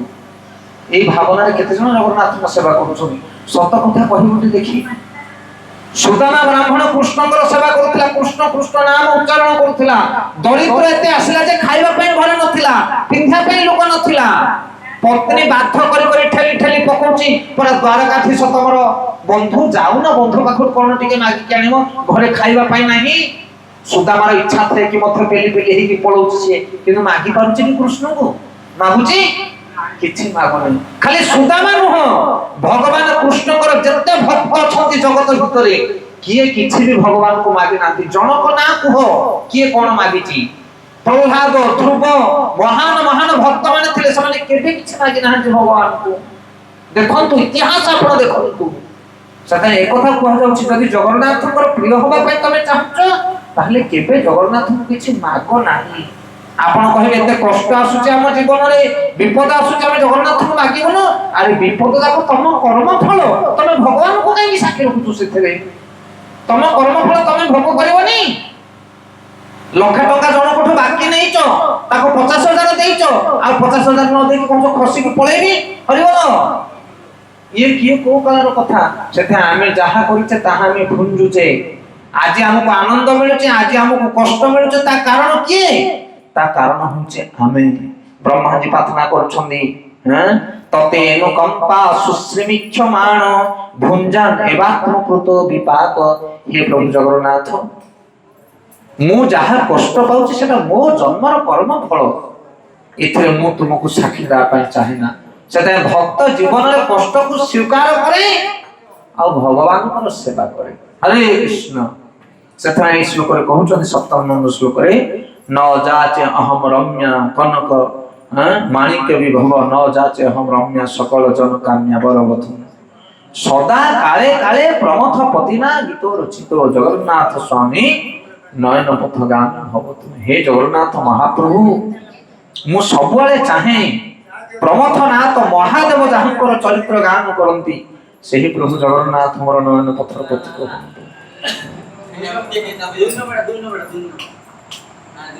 ପ୍ରମଥନାଥ, ପ୍ରମଥନାଥ ଜଗନ୍ନାଥ ମହାପ୍ରଭୁ, ପ୍ରମଥନାଥ ଭୋଳାଶଙ୍କର ଶିବ ଠାକୁର ଯାହାଙ୍କର ଗୁଣଗାନ କରନ୍ତି, ସକଳ ଦେବୀ ଦେବତା ମାନେ ଯାହାଙ୍କର ଗୁଣଗାନ କରନ୍ତି, ହେ ପ୍ରଭୁ ଜଗନ୍ନାଥ ଦେବ, ମୁଁ ସବୁବେଳେ ଆପଣଙ୍କର ଗୁଣଗାନ କରୁଥିବି, ଆଉ ମୋର ଏ ଜଗତରେ କିଛି ଲୋଡ଼ା ନାହିଁ। এই ভাবনারে আমি জগন্নাথଙ୍କ সেবা করিবা দরকার। হরে কৃষ্ণ। আমি কোন এই ভাবনারে জগন্নাথଙ୍କ সেবা করি পারুছে কি? করি পারুনে। যদি মନରେ কিছু আশা রহিলা, অভিলাষ রহিলা, তমକୁ সেই অভিলাষ মিলিଯିବ, কিন্তু কৃপা মিলিব ନାହିଁ। এই প্রসঙ্গরে গোটে ছোটিয়া কথা কহিবা। 9:30 পর্যন্ত গাড়ি চালিব না, কোন কହୁଛନ୍ତି 8টাରୁ আরম্ভ କରୁଛନ୍ତି। কথা প্রসঙ্গ ସବୁବେଳେ 2 ঘন্টা, প্রবচন 2 ঘন্টা নহলে ହେଇପାରିବ ନାହିଁ। ତାର ଗୋଟେ ଏପିସୋଡ ନବାକୁ ହେଲେ 2 ଘଣ୍ଟା ମିନିମମ୍ କଥା ହବା ଦରକାର। ତ ଆମେ ଆରମ୍ଭ କଲେ କେତେଟା? 8:30, 8ଟା ପରେ ହେଇଗଲା। ସେଥିପାଇଁ ନିଶ୍ଚିତ ଭାବରେ ଆମକୁ 1.5 ଘଣ୍ଟା କମ ସେ କମ ନ ନେଲେ ମାନେ ଯୋଉ ଏପିସୋଡ ଆମେ ଯାହା କିଛି କରିଥିବା ସେଟା ଫୁଲଫିଲ ହେଇପାରିବ ନାହିଁ। ତ ସେଥିପାଇଁ ଜଗନ୍ନାଥଙ୍କର ସେବା ତୁମେ କର, କିନ୍ତୁ କେବେ କିଛି ଅଭିଳାଷ କରନି, ଆଶା କରନି ଜଗନ୍ନାଥଙ୍କଠୁ କିଛି। ଯଦି ଆଶା ନ କରିବ ତାହେଲେ ସବୁଠାରୁ ଅଧିକ କୃପା ତମକୁ ମିଳିବ। ଏ ପ୍ରସଙ୍ଗରେ ଗୋଟେ ବଢିଆ କଥା ଶୁଣନ୍ତୁ ଧ୍ୟାନ ପୂର୍ବକ। ଥରେ ଜଣେ ବହୁତ ବଡ ଲୋକ, ମନ୍ତ୍ରୀ, ଏମଏଲଏ ପୋଷ୍ଟରେ କିଏ ଗୋଟେ ବଡ ଲୋକିଆ ଜଣେ ଆସିକି ଗୋଟେ ସ୍କୁଲରେ ପହଞ୍ଚିଲେ। ସ୍କୁଲରେ ଅନେକ ପିଲାମାନେ ଅଛନ୍ତି, ସ୍କୁଲ ପିଲାମାନଙ୍କୁ ବିଭିନ୍ନ ପ୍ରକାର ପ୍ରଶ୍ନ ପଚାରିଲେ। ସବୁ ପ୍ରଶ୍ନ ପଚାରିଲା ପରେ 4-5 ଜଣ ପିଲା ତା ଭିତରୁ ଉନ୍ନତି ହେଲେ, ଭଲ ମାର୍କ ରଖିଲେ। ସେଇ 5 ଜଣ ପିଲାକୁ ଅଲଗା କରିକି ବସେଇ ଦେଲେ। ମନ୍ତ୍ରୀ ମହୋଦୟ କହିଲେ, ଦେଖ ତୁମ 5 ଜଣଙ୍କ ଉପରେ ମୁଁ ବହୁତ ଖୁସି, ତମେ ଯାହା ମାଗିବ ମୁଁ ତମକୁ ତାହା ଦେବି, କଣ ମାଗୁଛ ମାଗ। ହେଲେ ପ୍ରଥମ ପିଲାଟି ଗଲା, କହିଲା ସାର୍ 3 କିଲୋମିଟର ଦୂର ଆମ ଘର, ମୋର ସାଇକେଲ ଖଣ୍ଡେ ନାହିଁ, ଗୋଟେ ସାଇକେଲ ଦେଇଦବ ଭଲ ହୁଅନ୍ତା। ହେଲେ ମନ୍ତ୍ରୀ ସାର୍ କଣ କଲେ, କହିଲେ ହଉ ତାଙ୍କୁ ଗୋଟେ ସାଇକେଲ ଦିଆଯାଉ। ହରିବ। ଦ୍ୱିତୀୟ ପିଲାଟି ପଚାରେ, କଣ ସାଇକେଲ ଖଣ୍ଡେ ମାଗିଲେ ଯେ ତାକୁ ମିଳିଗଲା, ମୁଁ କଣ ମାଗିବି? କହିଲା ସାଇକେଲ ଟଙ୍କା 3-4 ହଜାର ଭିତରେ ପଡୁଛି, ମୁଁ ଗୋଟେ 10,000 ଖଣ୍ଡେ ମାଗିଦେବି, ଡବଲ ସାଇକେଲ ହେଇଯିବ, ଆଉ କଣ କଣ କିଣିଦେବି। ଦ୍ୱିତୀୟ ପିଲାଟି ଗଲା, ସାର୍ କହିଲେ କଣ ଦରକାର ତମକୁ? ନା ମତେ ଆଜ୍ଞା ଟଙ୍କା ଟିକେ ଦେଲେ, ମୋର କିଛି ଅଭାବ ଅଛି ଘରେ, ନା କେତେ ଟଙ୍କା ଦରକାର? ନା 8-10 ହଜାର ହେଲେ ହଉ ଠିକ ଅଛି, तो 8-10,000 टंका 10,000 टंका देदेला। तृतीय पिलाटी आसला कहला साइकेल मागिला मिलगला आपको 10,000 टंका मागिला मिलगला मु कौन मागिनी ये कहला आज्ञा डर मारना डरबार कौन अच्छी माग मंत्री लोक कौन अभाव अच्छे आज्ञा चाल घर खंडे आमर जदि पक्का घर खंडे ही जान ताहना हम घर टिके संतुष्ट ना हो घर खंडे तांगर कर दबो हरि बोलो कौन बुझी पारलो कि नहीं जण को मिलला साइकेल आ जण को टंका 10,000 आ जण को घर खंडे बर्तमान चतुर्थ पिलाटी उपरको तळु कोन सीए कौन मागियो कौन मागिया ये पिलाटी आसला कहला आज्ञा मते गाड़ी साइकेल धन दरकार नहीं मते खाली फ्रेंडशिप दरकार हाथटा बढ़े देला सी कहला मोर बंधु ही जा तुम तापर मंत्री मध्ये हाथ बढ़े देले हाथ ताकर मिसी वाला टिके दिजन जाके हैंड्स अप कर देले कहला आउ को दरकार ना आउ किछ दरकार तुम एडे बड़ लोक मागिबी कोन तुम जहा मागिले तो दिन सर जियो किंतु तमरो मोर बंधु बनी गले आज ना हो तमरो मोर आज तो बंधु कोन तम ना मोना गणेश आज तो मोर बंधु हरि बोलो तापर वर्तमान मंत्री तांकर कार्यक्रम सार दे जावाटे पळले तांको स्कूल पिले जतिक थिले ताको जहा अल्लाजुको भाषा कहले कहला हरि को बंधु बांधि कोन ता झियो को हाबु तो आ सभाई को लागरे केते किए कोन कहते तार ठिकाना नहीं ये सब कथा को सहिला ताको घरे भी गाली देले अरे मूर्ख पासांग कोन मागिथिले दिथाना मंत्री कहला बंधु हेबी मु तो बड़ बंधुटा रे को ताको जे जाहे कहले से सब संभाळी की रहला दिन पर दिन अतिबाहित हैला हेले ये पिलाटी बड़ हे गला ये तो सत स्वभावर लोक आ अधिक चाकरी बाकरी ये सब किछ न करी घरे चाष बास काम टिके करथा बापा को सहाय्य करथा हेले दिन जतले अधिक हे बयस बढ़ी बढ़ी गला ताको गोटे बाहाघर व्यवस्था करे देले गोटे गरबा पिला देखि कि पड़िसा गान गोटे बाहाघर व्यवस्था आसिला हेले ये कोन कला गोटे हरि बोलो गोटे इनविटेशन लेटर पठा देला कोठी की मंत्री को पाख कारण मंत्री को साथ बंधु बांधि मंत्री से पोस्ट चेंज है और उच्च स्तर को पळले प्रमोशन है ये जेतले तांको पाखरे लेटरटा पहुंचला मंत्री को आखिरु दिटपा लुह खसी गला काहे की कारण से दिन दृश्य तांकर एबे मन पडुची अरे तुम आखि आगरे जने 10,000 टंका नेला गोटे साइकेल नेला जने गोटे घर नेला आउ जने कहो मु तमरो बंधु हेबी ये कोन संभव मंत्री संगे संगे कहले जो माने अच्छा हमर सेक्रेटरी समस्त नाकिले कहले यथा शीघ्र मो बंधु को घर को जाई के बुली के आसो मो बंधु लेटर देछि तार बाहार होउची आमे दल बल सहित समस्त जियो ता बाहाघर पूरा अटेंड करि के आसिया हरि बोलो तापर मंत्री लोक माने सब गाड़ी 4टा गाड़ी आसी पहुंची गला ताको गारे लोक देखि कि काबा कहले कोन मंत्री गाड़ी हम गारे आसी पहुंचला अरे गणेश घर कोटा ना कोन हला ना मंत्री घर बंधु सी लोक मन पकले 20 वर्ष तळ कथा कहले हां मंत्री से तो बंधु बांधि थिला मंत्री आसी देखला सो ताको घर को रास्ता नाही गां को कहले संगे संगे रोड पक राती मंत्री आसीबे तापर जाई पहुंचला सो अरे गणेश तम घर कोटा ना आज्ञा भंगा चलिया से भंगा चलिया डोजर मारी भांगो फटाफट बिल्डिंग तैयारी कर 15 दिन भीतर बाहाघर पोस्टपोन कर दे 2 मास पूरा चकाचक सब हो गेला अरे वो मंत्री कहले वो बंधुर जहां अभाव अछि ताको फटाफट सब चेंज कर पूरा हाई फाई कर दियो कोन बोलछो कोन बुझी पारछो तो सेते मागिले कोन मिले और न मागिले कोन मिले सेटा टिके विचार करबा दरकार सेते जगन्नाथ को मागिबी तमे कोन मागियो सेते बंधु बनाओ सेते न बे राज्य धन जन गोपलक्ष्मी किछि दरकार नै हे प्रभु तुम्हें हमर बंधु हे कि थाओ तुमको कोन अजणा अछि मते कोन दरकार तुमको अधिक जणा मु कोन मागिबी हरे कृष्ण पांडा माने कोन कृष्ण मागिथिले किछि निहत्ता के सब आ गोटे पक्षरे नारायणी सेना कोडा दरकार अर्जुन तते ना मते निहत्ता के सब दरकार केशव हाथ रे किछि न थाउ कृष्ण खाली हाथ रे मो पाखे थांतु मु महाभारत को जीति जीवी आ नारायणी सेना मते दरकार नै से सब के नै कि गला दुर्योधन सब हरिबोल हो गले सेते भगवान दरकार ना भगवान को धन दरकार कोन दरकार भगवान दरकार हमको हम संकर सेवा करबा सेते सेवा ठर बड़ जिंस जगत रे किछि नै सब बेले भगवान को गुणगान करो हे प्रभु विश्व विहारी ब्रह्मांड नाथ तुमर गुणगान करी करी दिन सरी जाऊ ए जगत रो कोन से जिंस हमको दरकार नहीं अरे जड़ विद्या जत मायार वैभव तोमार भजने बाधा जड़ विद्या जत मायार वैभव तोमार भजने बाधा मोह जनमिया অনিত্য সংসারে বহু জনমিয়া অনিত্য সংসারে জীবকু কৰায়ে গধা আহা জীবকু କରାয়ে গধা। ସେଥିପାଇଁ ଜଳ ବିଦ୍ୟା ଜଳ ଜ୍ଞାନ ଜଳ ପାଣ୍ଡିତ୍ୟ ଧନ ଦୌଲତ ପୋଷ୍ଟ ପୋଜିସନ ଯେତେ ଆପଣ ପାଇବେ ସେତିକି ଗଧ ଭଳିଆ ଖଟିବେ। କେଇ ଭଳିଆ? ଗଧ ଭଳିଆ ଖଟିବେ। ଯେତିକି ଭଗବାନଙ୍କର ଭଜନ କରିବେ ଭକ୍ତି ମାର୍ଗରେ ଯିବେ ସତ ମାର୍ଗରେ ଯିବେ ସେତିକି ଶାନ୍ତର ଜୀବନ ଯାପନ ଆପଣ କରିବେ। ହରି ଭଜନ ଭିତରେ ଏତେ ଶକ୍ତି ଏତେ ସାମର୍ଥ୍ୟ ଏତେ ଆନନ୍ଦ ତାକୁ ବାହାର ଲୋକମାନେ କଳନା କରିପାରିବେ ନାହିଁ। ସେଥିପାଇଁ କୁନ୍ତି ମହାରାଣୀ କହୁଛନ୍ତି ଜନ୍ମ ଐଶ୍ୱର୍ଯ୍ୟ ଶ୍ରୁତି ଶ୍ରୀ ଯେ ଉଚ୍ଚ କୂଳରେ ଜନ୍ମ ହେଇଥିବ ଯାହା ପାଖରେ ଯେତେ ଅଧିକ ଧନ ଥିବ ଜ୍ଞାନ ଥିବ ସେମାନେ ହରି ଭଜନ କରିପାରିବେ ନାହିଁ। ଗୋଟେ କମ୍ପାନୀ ଭିତରେ ଗୋଟେ ଲେବର କାମ କରୁଛି ବାଲି ମସଲା ସିମେଣ୍ଟ ଗୋଳେଇ ଦଉଛି, ଗୋଟେ ମିସ୍ତ୍ରୀ ଯାଇକି କାମ କରୁଛି, ସୁପରଭାଇଜର ଅଛି, ଇଞ୍ଜିନିୟର ଅଛି, ସବୁଠାରୁ ଅଧିକ ପରିଶ୍ରମ କିଏ କରୁଛି? ଲେବର। ଲେବର ସବୁଠାରୁ ଅଳ୍ପ ପରିଶ୍ରମ କରୁଛି। ଆପଣ କହିବେ ଅଳ୍ପ ପରିଶ୍ରମ ଲେବର କରୁଛି, ଏ ବାଲି ସିମେଣ୍ଟ ଗୋଳେଇକି ଏ ଫେଣ୍ଟିକି କାମ କରୁଛି। ଆରେ ଲେବର ମାନଙ୍କୁ ଦେଖିବ ବାଲି ସିମେଣ୍ଟ ଗୋଳେଇ ଦେଇକି ସେମାନେ ବସିକି ବିନ୍ଦାସ ଗପ ମାରୁଥିବେ, ବିନ୍ଦାସ ବିନ୍ଦାସ ବୁଲୁଥିବେ, ସେମାନେ ବେଳ ଗୁଡ଼ିକୁ ଯାଇକି ଟହଲୁଥିବେ। କିନ୍ତୁ ମିସ୍ତ୍ରୀ କୋଉ ଧାରଟା କେମିତି ହବ କୋଉ ପାର୍ଶ୍ୱଟା କେମିତି ହବ ତା ମୁଣ୍ଡ ଖାଲି ବିନ୍ଧା ହଉଥିବ। ତାଠୁ ଅଧିକ ଟେନସନ ନଉଥିବ ସୁପରଭାଇଜର, କାରଣ 10ଟା ମିସ୍ତ୍ରୀର ଲୋଡ ସିଏ ନଉଥିବ। ତାଠୁ ଅଧିକ ଟେନସନ ନଉଥିବ କିଏ? ଇଞ୍ଜିନିୟର। ହରିବୋଲ। ଜଡ ବିଦ୍ୟାଗତ ମାୟାର ବୈଭବ। ତମେ ଭାବନି ବଡ ଲୋକିଆ ଧନୀ ଲୋକମାନେ ଆନନ୍ଦରେ ଅଛନ୍ତି ଯେ ଦିନକୁ 5,000 ରୋଜଗାର କରୁଛି ନା 5,000 ଟଙ୍କାର ଟେନସନ ସେ ନଉଛି। ଆଉ ଯେ 10 ଟଙ୍କା ରୋଜଗାର କରୁଛି ସେ ବିନ୍ଦାସ, ତାର କିଛି ଟେନସନ ନାହିଁ। କଣ ବୁଝିପାରୁଛ ନା ନାହିଁ? ଯେତିକି ଧନ ଦୌଲତ ରୋଜଗାର କରିବ ଯେତିକି ଉଚ୍ଚକୁ ଯିବ ସେତିକି ଟେନସନ ବୋହିବ, ସୁଖ ନାହିଁ ସେଥିରେ। 2 ଜଣ ବନ୍ଧୁ ଥାନ୍ତି, ପିଲା ଦିନରୁ ପାଠ ପଢି ପଢି ବଡ ହେଇଛନ୍ତି 2ଟା ପିଲା।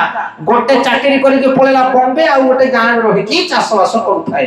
30-40 ବର୍ଷ 50 ବର୍ଷ ପରେ 2 ଜଣ ଯାକ ହାବୁଡୁଛନ୍ତି। ହେଲେ ଗାଁରେ ଯୋଉ ସାଙ୍ଗଟା ରହିଛି ତାର ବି 3-4ଟା ପୁଅ ଝିଅ ମାନଙ୍କୁ ସବୁ ବାହା କରାଇ ଦେଇଛି। ବୁଢା 6 ହାତୀ ଖଣ୍ଡେ ପିନ୍ଧିକି ବସେ। ଏଇ ଯୋଉ ମଉସା ବସନ୍ତି ଦେଖୁଛ ନା ନାଇଁ? ଗାମଛା ଖଣ୍ଡେ ପିନ୍ଧିଛନ୍ତି, ଗାମଛା ଖଣ୍ଡେ ହେଠି ପକେଇଛନ୍ତି, ତାଙ୍କର ଚିନ୍ତା ନାହିଁ କି କଣ ବୁଝିପାରୁଛନ୍ତି ତାଙ୍କେ କୋଉ ପୋଜିସନରେ ସେ ବସୁଛନ୍ତି, ତାଙ୍କର କିଛି ଚିନ୍ତା ନାହିଁ। ଏ ତାଙ୍କ ପଛରେ ଆଉ ଜଣେ ପ୍ରଭୁ ବସୁନି। ସେଇଭଳିଆ ଗାଁ ଗାଁରେ ଆପଣ ଦେଖିଥିବେ ସବୁ ପିଣ୍ଡା ମାନଙ୍କର ସବୁ ବସିଥିବେ ଥନ୍ତଲା ପେଟ ଲେଖେ ବାହାର କରିଦେଇକି 6 ହାତୀ କି 8 ହାତୀ ପିନ୍ଧିକି, ଦେଖୁଛ ନା? ହେଲେ ସିଏ ଗୋଟେ ବୁଢା ବସିଛି, ଆର ସାଙ୍ଗ ଯୋଉ ବମ୍ବେରେ ରହିଛି ସିଏ ଆସିକି ପହଞ୍ଚିଗଲା, କାର ଭିତରୁ ଓହ୍ଲେଇ ପକେଇଲା, ସୁଟ ବୁଟ ଟାଏ ମାରିଛି। ସେ ପହଞ୍ଚିଲା କହିଲା ତୁ ମୋ ସାଙ୍ଗ ଲାଗୁଛି ନା? ହଁ। 2 ଜଣ ଯାକ ଟିକେ ଜାବା ଜାବି ହେଇଗଲେ। ହରିଗଲ। ଗୋଟେ 6 ହାତୀ କି 8 ହାତୀ ପିନ୍ଧିଛି, ଆଉ ଗୋଟେ ଟାଏ ଫାଏ ବୁଟ ସୁଟ ମାରିକି ଓହ୍ଲେଇଛି। ହେଲେ 2 ଜଣଙ୍କ ଭିତରୁ କିଏ ଆନନ୍ଦରେ ଅଛି ବୋଲି ଭାବୁଛ ତମେ? କିଏ ଆନନ୍ଦରେ ଅଛି? ହୋ ଟିକେ ଗଭୀର ଭାବରେ ଚିନ୍ତା କରିବାକୁ ପଡିବ ଏ କଥାକୁ। 2 ଜଣ ଯାକ ବସି ପକେଇଲେ ପିଣ୍ଡାରେ, କଥାବାର୍ତ୍ତା ଆଲୋଚନା ଚାଲିଲା 2 ବୁଢା ଯାକର। ଏ ଥତଲା ପେଟିଆ ବୁଢା କହୁଛି ଆରେ କଣ ଘନିଆ ତୁ ପୁରା ଚାକିରି କରୁଛୁ ବାହାରେ, ଭଲ ସବୁ ଥିବ, ପୁଅ ଝିଅ କେତେଟା ତୋର? ନା ମୋର ଯୋଡେ ପୁଅ ଯୋଡେ ଝିଅ। ନା ଆଉ କଣ ବାହା ହେଇଗଲେଣି ପୁଅ ମାନେ? ନା ଗୋଟେ ପୁଅ ବାହା ହେଇଛି ଆଉ ଗୋଟେ ବାକି ଅଛି। ନାଇଁ ଆରେ ପୁଅରାକୁ ବୁଢା କରିକି ପକେଇଛୁ, ମୋର ପରା ହେଠି ପୁଅ ନାତି ନାତୁଣୀ ଅଣି ନାତି ଦେଖିଲାଣି, ମୋର ନାତୁଣୀର ନାତି ପୁଅ ଝିଅ ହେଲାଣି ମୋର। ଆଉ ତୁ କଣ ପୁଅ ବାହା କରିନା ପରେ ସେ ଚାକିରି ଖୋଜୁଛି? ନା କୋଉଠି ଯେ ପୁଅ? ନା ଦିଲ୍ଲୀରେ। ନା ଆଉ ଗୋଟେ ପୁଅ କାଶ୍ମୀରରେ। ଆଉ ତୁ କୋଉଠି ରହୁଛୁ? ଆମେ ବମ୍ବେରେ। ଆରେ ବୋହୂ ମାନେ ପାଖରେ ରହୁନାହାନ୍ତି? ନା କିଏ ରହୁନାହାନ୍ତି। ଅରେ ଚାକିରିଆ ବୁଢା, ତା ଷ୍ଟୋରି ଶୁଣ ଖାଲି ତମେ। ଆଉ ଝୁଅ ନା ଗୋଟେ ଝୁଅ ବାହା ହେଇଛି କୋଉଠି ରହୁଛି? ଆମେରିକାରେ। କେତେ ପଇସା ରୋଜଗାର କରୁଛି ରେ। ଆଉ ଗୋଟେ ଝୁଅ ବାହା ହେଇନାହାନ୍ତି। ଆରେ କି କଥା, ବାହା ହେଇନାହାନ୍ତି ପିଲାମାନେ ଆହୁରି ତୋର? ସେଇଥିପାଇଁ ତ ବୁଢା ବୁଟ ସୁଟ ମାରିକି ବୁଲୁଛି, କାରଣ ଜିମ୍ମେଦାରି ଅଛି, ଆଉ ଜୁହାଳି ଆହୁରି କାନ୍ଧରେ ଅଛି ବୁଢାର।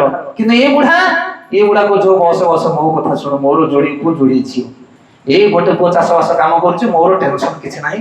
ଆଉ ଗୋଟେ ପୁଅ ହେଠି ମାଷ୍ଟର ଚାକିରି କରୁଛି, 2 ଖଣ୍ଡ ଗାଁ ପାଖକୁ ଯାଉଛି, ଝିଅ ଯୋଡେ ବାହା କରିଦେଇଛି। ବର୍ତ୍ତମାନ ମୋର ଜୁଲି ଜଞ୍ଜାଳ କିଛି ନାହିଁ। ବେଳ ବୁଲିଲା ମାତ୍ରେ 2ଟା ବୋହୂ 2 ପଟରୁ ଆଣିକି ରୋଷେଇ କରିକି ଦେଇ ଦଉଛନ୍ତି ଖାଇବା ପାଇଁ। ହରିବଲ। 15 ଦିନ ଛାଡିକି ପଳଉଛି ଝିଅ ଘରକୁ, ହେଠି ମୋର ନାତିଆ ହେଠି ନାତୁଣୀ, ଅମିକି ଢିମିକି ମହାକାଳୀ ଚକୁଳି ବିନ୍ଦାସ ପୁରା ବସିଛି ବୁଢା ଥନ୍ତଲା ପେଟ କାଢିକି। କିନ୍ତୁ ଏ ବୁଢା ହରିବଲ, ଏଇ ବୁଢାର ଟେନସନ କହିଲେ ନ ସରେ, କାରଣ ଯାହାର ପୁଅଟେ ଝିଅଟେ ଏପର୍ଯ୍ୟନ୍ତ ବାହା ହେଇନାହାନ୍ତି, ଆଉ ଘରେ ବୋହୂ ନାହିଁ କି ପୁଅ ନାହାନ୍ତି, କାରଣ ଚାକିରି କରୁଛନ୍ତି, ଜଣେ କାଶୀରେ ରହିଲେ ଜଣେ ଆମେରିକାରେ ରହୁଥିବ। ଏମାନେ ଷ୍ଟୋଭ ପେଲିକିରି ବୁଢା ବୁଢୀ ଖାଉଛନ୍ତି, ନହେଲେ କିଏ ଗୋଟେ ଚାକର ଆସୁଥିବ ରାନ୍ଧି ଦେଇକି ଦଉଥିବ କୁକୁରକୁ ଦେଲା ଭଳିଆ। এই ଗତି ତାଙ୍କର। କିନ୍ତୁ ଆମେ ଭାବୁଛୁ ଉଚ୍ଚକୁ ଯାଏ, କୁଆଡେ ଉଚ୍ଚକୁ ଯିବ? ଯେତିକି ଉପରକୁ ଯିବ ଗଳି ପଡିବ, ଯଦି ଛିନଛତ୍ର ହେଇଯିବ ଅବସ୍ଥା। ତଳେ ବସ ପଡିଆର ଭୟ ଆଉ ନଥିବ। ସେଥିପାଇଁ ଇଏ ହଉଛି ଭୌତିକ ଦଶା। ଜଳ ବିଦ୍ୟା ଯତ ମାୟାର ବୈଭବ, ତମାର ଭଜନେ ବାଧା। ଆଉ ଭକ୍ତି କରିପାରିବ ନାହିଁ, ଟେନସନ ଏତେ ବଢିଯିବ। ମୂଲିଆ ମାନେ କାମ କରିକି ଆସିବେ, ଗପ ମାରି ମାରି ସାଇକେଲ ଯାଉଥିବେ, ତାଙ୍କୁ ଯଦି ଡାକିବ ଆସିକି ପ୍ରବଚନ ସେମାନେ ଶୁଣିବେ, ଶୁଣିବେ ନା ନାଇଁ? କିନ୍ତୁ କୋଟିପତିଆ ଲୋକ ଯୋଉମାନଙ୍କର ହଜାର ହଜାର ଟଙ୍କାର ବେପାର ହଉଥିବ, ତାଙ୍କୁ ଡାକିବ ଆଜ୍ଞା ଟିକେ ଆସିଲା, ଟେନସନ ବହୁତ, ଯାଇ ହବ ନାହିଁ। ଗୋଟେ ଲେବର ସିନା ଆସିକି ବସିବ, କିନ୍ତୁ ଗୋଟେ କୋଟିପତି ଆସିକି ବସି ପାରିବ ନାହିଁ। ତମାର ଭଜନେ ବାଧା, ହରିଭକ୍ତି କରିହବ ନାହିଁ। ଜ୍ଞାନୀ ଜାଣିବା ଲୋକ, ବହୁତ ଜ୍ଞାନ, ବହୁତ ବୈଭବ, ବହୁତ ଧନ ସମ୍ପତ୍ତି ଥିବା ଲୋକ। ତେଣୁ ଧନ ସମ୍ପତ୍ତି କିଛି ଜଗନ୍ନାଥ ନାହିଁ ଦରକାର ମତେ। ମୁଁ ତମର ସେବା କରୁଥିବି, ତୁମର ନାମ ଗାଉଥିବି, ଆଉ କିଛି ଲୋଡ଼ା ନାହିଁ ମତେ। ଗୌର ପ୍ରେମାନନ୍ଦେ। ଗୋଟେ ପିଲାଟେ ଗାଈ ଚରେଇବାକୁ ଛାଡି ଦେଇଛି, ଆମ୍ବ ଗଛ ମୂଳେ ବସିକି ବଇଁଶୀ ବଜଉଛି। ଗୋଟେ ପିଲାଟେ, ଏଇ ସମୟରେ ଗୋଟେ ଲୋକଟେ ଯାଇକି ପହଞ୍ଚିଗଲା। ଅଧାଳିଆ ଲୋକଟେ କହିଲା, ଆରେ ତୋ ବୟସ କେତେ? ନା ବୟସ ଏବେ 18-20 ବର୍ଷ। ନା ପାଠ ପଢୁଛ? ନା ପାଠ ପଢିଥିଲି ଅଳ୍ପ, କେତେ ଆଉ ଭୁଲିଗଲାଣି, ଏବେ ଗାଈ ଚଳଉଛି। ଆମର ଗାଈ ପଲୁଟେ ଅଛନ୍ତି, ତାଙ୍କୁ ଚଳଉଛୁ, ଚାଷବାସ କରୁଛୁ। ନା ଆରେ କିଏ ମୂର୍ଖଟା, ପାଠ ସାଠ ପଢିଥାନ୍ତୁ, ଚାକିରି ବାକିରି କରିଥାନ୍ତୁ। ନା ତାପରେ କଣ କରିଥାନ୍ତି? ନା ତାପରେ ବାହା ହେଇଥାନ୍ତୁ। ନା ତାପରେ କଣ କରିଥାନ୍ତି? ନା ତାପରେ ପିଲା ଛୁଆ ହେଇଥାନ୍ତୁ। ନା ତାପରେ କଣ କରିଥାନ୍ତି? ନା ତାପରେ ପିଲା ଛୁଆମାନଙ୍କୁ ବାହା କରିଥାନ୍ତୁ। ନା ତାପରେ କରିଥାନ୍ତି କଣ? ନା ତାପରେ ବୁଢା ବୟସ ହେଇଥାନ୍ତା। ତାପରେ କଣ କରିଥାନ୍ତି? ନା ତାପରେ ଏମିତିଆ ଗୋଟେ ଫାର୍ମ ହାଉସ କରିକି ବୁଢା ବୁଢୀ ଆସିକି ଆନନ୍ଦରେ ରହିଥାନ୍ତୁ। ନା ଏତେ ଚକ୍ର କାଇଁ ମାରିବି, ଏବେ ତ ବଢିଆ କି ଅଛି। ହରିବୋଲ। ଓ ବୁଝିପାରୁଛ ନା କହିବା କଥା? ଆଏ ତମେ ଚକି ପେଶି ପେଶିକିରି ଯୋଉଠି, ଆମେ ଏବେ ସେଇଠି। କାହିଁ ଚକି ପେଶି ମୁଛରେ ଯାଇକି କଣ ବୁଝିପାରୁଛନ୍ତି ନା କଥା? ଆଜି ଆପଣ ଯାଆନ୍ତୁ ବାହାରେ ଯାଇକି ଦେଖିବେ ଚାକିରିଆ ବଡ ଲୋକିଆ ମାନଙ୍କୁ, ସେମାନେ କହୁଛନ୍ତି କୋଉଠିକି ଟିକେ ଯିବା, ବିଲ ବାଡି ଗଛ ଲତା ନଦୀ ପାହାଡ ଥିବ, ହରିବୋଲ, ସେଇଠି ଟିକେ ଯାଇକି ନିଶ୍ୱାସ ଟିକେ ମାରିକି ଆସିବା। ଆଉ ତମେ କାହିଁକି ବମ୍ବେ ଯାଇକି ବୁଲି ବୁଲି ଟିକେ ଆସିବ, ଏଠି ପ୍ରଥମରୁ କାହିଁକି ରହୁନ? ସେଥିପାଇଁ ବୁଝିଯାଅ ଭଲ କିନି। ଆମେ ଯୋଉ ଜାଗାରେ ଅଛେ, ଓଡିଶାରେ ଅଛେ, ଚାଷ ବାସ ଚାରିପଟେ ଅଛି, ନଦୀ ଅଛି, ନାଳ ଅଛି, ପାହାଡ ଅଛି, ଜଗନ୍ନାଥ ଅଛନ୍ତି, ଆଉ କଣ ଦରକାର ଆମକୁ? ଆଉ କିଛି ଲୋଡ଼ା ନାହିଁ। ହେ ପ୍ରଭୁ, ଯେତିକି ଦେଇଛ ବହୁତ ଦେଇଛ, ଏତିକି ଜୀବନରେ ତମକୁ ଡାକି ଡାକି ଆମେ ଦିନଟା ସରିଯାଉ। ଗୌର ପ୍ରେମାନନ୍ଦେ। ହର ତ ସଂସାର ଦ୍ରୁତ ତମ ସାର ସୁରପତି, হর তো পাপান বিত তিম পরগাদ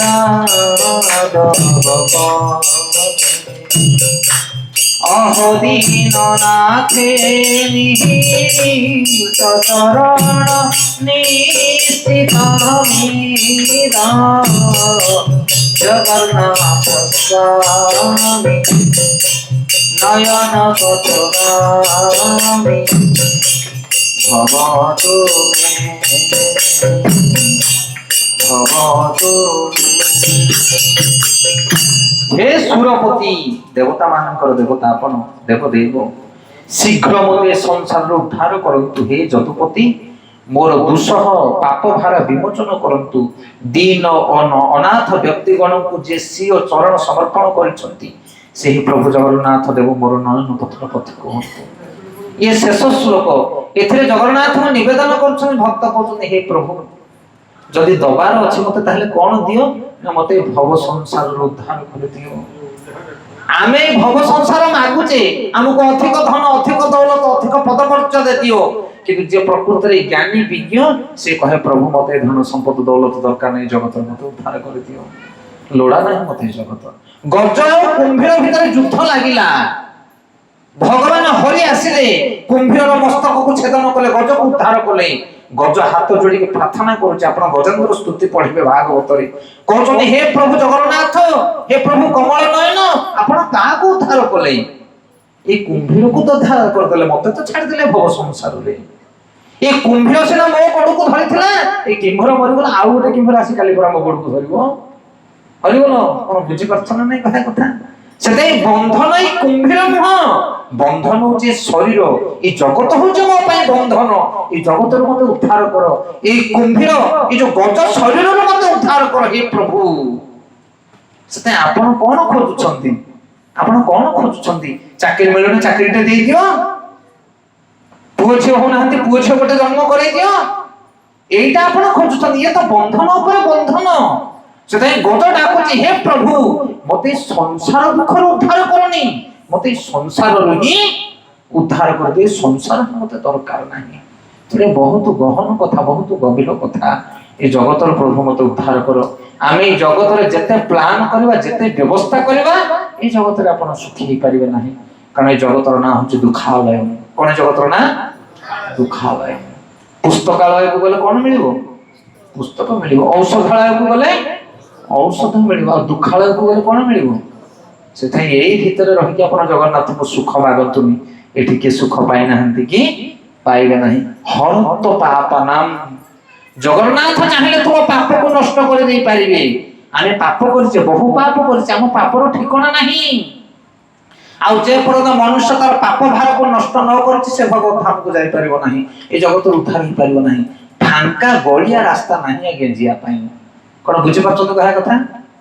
हमर बालुगा स्टेशन अछि हम गां पाखरे हम तले जाउ से स्टेशन को सेतले मेन गेट बाटे जदि जीवो ताले सेठी गोटे टिटी बसथबो रिटर्न आसला बेले से तमरो टिकट देखिबो किंतु जदि पूरा रेल पटरी आगु को पळेबो स्टेशन बाहर को बोले से बाटे गोटे गली रास्ता अछि पोखरी बाटे जाय कि अरे बोलो मेन रोड बस स्टैंड को बाहर पड़िबो तो जे टिकट न काटिथबो से ए बाटे न आसी से बाटे पळेबो को बुझि परतो ना ताको कहे गली रास्ता कोन कह जाय हां सेने बैकुंठ जाको गली रास्ता नाही गोटी गेट सब सही बाटे का जीव आमर प्रभु जी कहते अच्युतानंद प्रभु सेदिन तांकर जन्मदिन प्रोग्राम दिन कहले जेमिति आपण जदि एयरपोर्ट को जाउछ एयरपोर्ट जो हमर उड़ा जहाज रे बसिया पई जदि जाउछनी प्लेन ले पड़े जिया पई गला बेले आपण को सब परीक्षा करिवे आपनकर गंठली बैग पत्ता सब चेकिंग हबो ता भीतर जदि कोन थिबो हां अबकारी जिंस ताले ताको सब बाहर करते से माने से भगवान को धाम को जिया पई हेले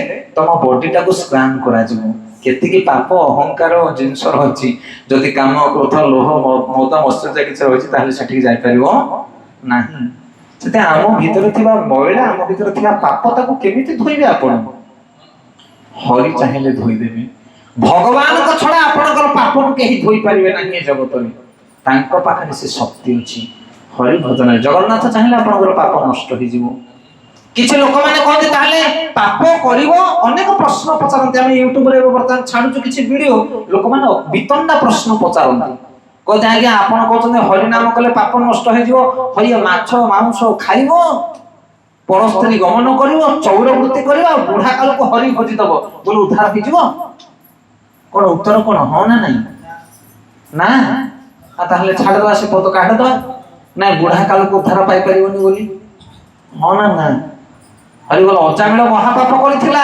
अजामिल बुढ़ा पर्यंत 80 वर्ष बयस रे छुआ जन्म करथिला अजामिल 80 वर्ष बयस रे स्त्री स्तंग करथिला माने केते काम कोसी विचार करू ना आपण कि हेई कि मते से उद्धार पाई गला केते उद्धार पाइला नारायण नाम को डाकी आपण नाही केमति करछथि ताले एई कथाटा सत ना सेई कथाटा सत कोन केमिति तांको बुझावे लोक मानकु हरि भजन कले प्रकृत रे पाप नष्ट हो जिवो किंतु केमिति पाप नष्ट हो जिवो केमिति पाप नष्ट हो जिवो महा पाप करिथबो जीवनटा को आ हरि भजन कर दो बुढ़ा काल को तम पाप रस धोई जिवो हो ना ना ए ना ना हो बड़ कष्ट रे बापा प्रश्न गोटे समाधान दोचे आपण माने ध्यान देकी सुनंतु समाधान सुनंतु आपनकर बारी पट गोटे पिजुली गछ लगैछु खाली पाचला पिजुली फळी की रहिछ पड़िसा घर गोटे पिलाटे दिन को पशुचे 10-12 लाख चोरी की नौछि आपण जाई के देखुछ ना एई डालरे थिला बोलटे सेई डालरे थिला बोलटे सब किए नै जाउछि किए हापुडे जदी पडिवो ता गोरुटा को भांगी देबी सीधा आपण जगी के गोटे बड होलिया बाडी धरि के खाली जगी रहछ 4-5 दिन पर से पिलाटा हापुडे पड़ी गला आपण ताको छाड़िबे की ताको भिडी आनले कान धरि की जते भिडी आनले कान धरि से पिलाटा पूरा लंबा है कि तम गोड़ तले पड़गला कहला आज्ञा मोर भूल है आपण जहा कहले मु ता करबी मो बापा मां को कहबे बताओ घरे रखि नै कांदी की खाली गोड़िला से पिला मुंडू को तळे बाडेला तम गोड़ को धरि की कांदिला तम कोन करिवो क्षमा कर दो ना पिटी मार दो को बुझे परछो कथा कथा तमे जेति की दंड दबा कथा ताठर अधिक प्रायश्चित से करूछ तम आगरे अधिक पश्चाताप करूछ सिए ताहले तमे ताको माड दबा परिवर्तन ता करी कोळू को जाके नमो अरे बापा भय करना मु काबू कहिबी ନାହିଁ। ତୋ ବାପା ମାଆକୁ ମୁଁ କହିବି ତୁ କାହିଁକି ତ ଅଥର୍ଯ୍ୟ ହଉଛୁ, ଏତେ ଡରି ଯାଉଛୁ କାହିଁକି?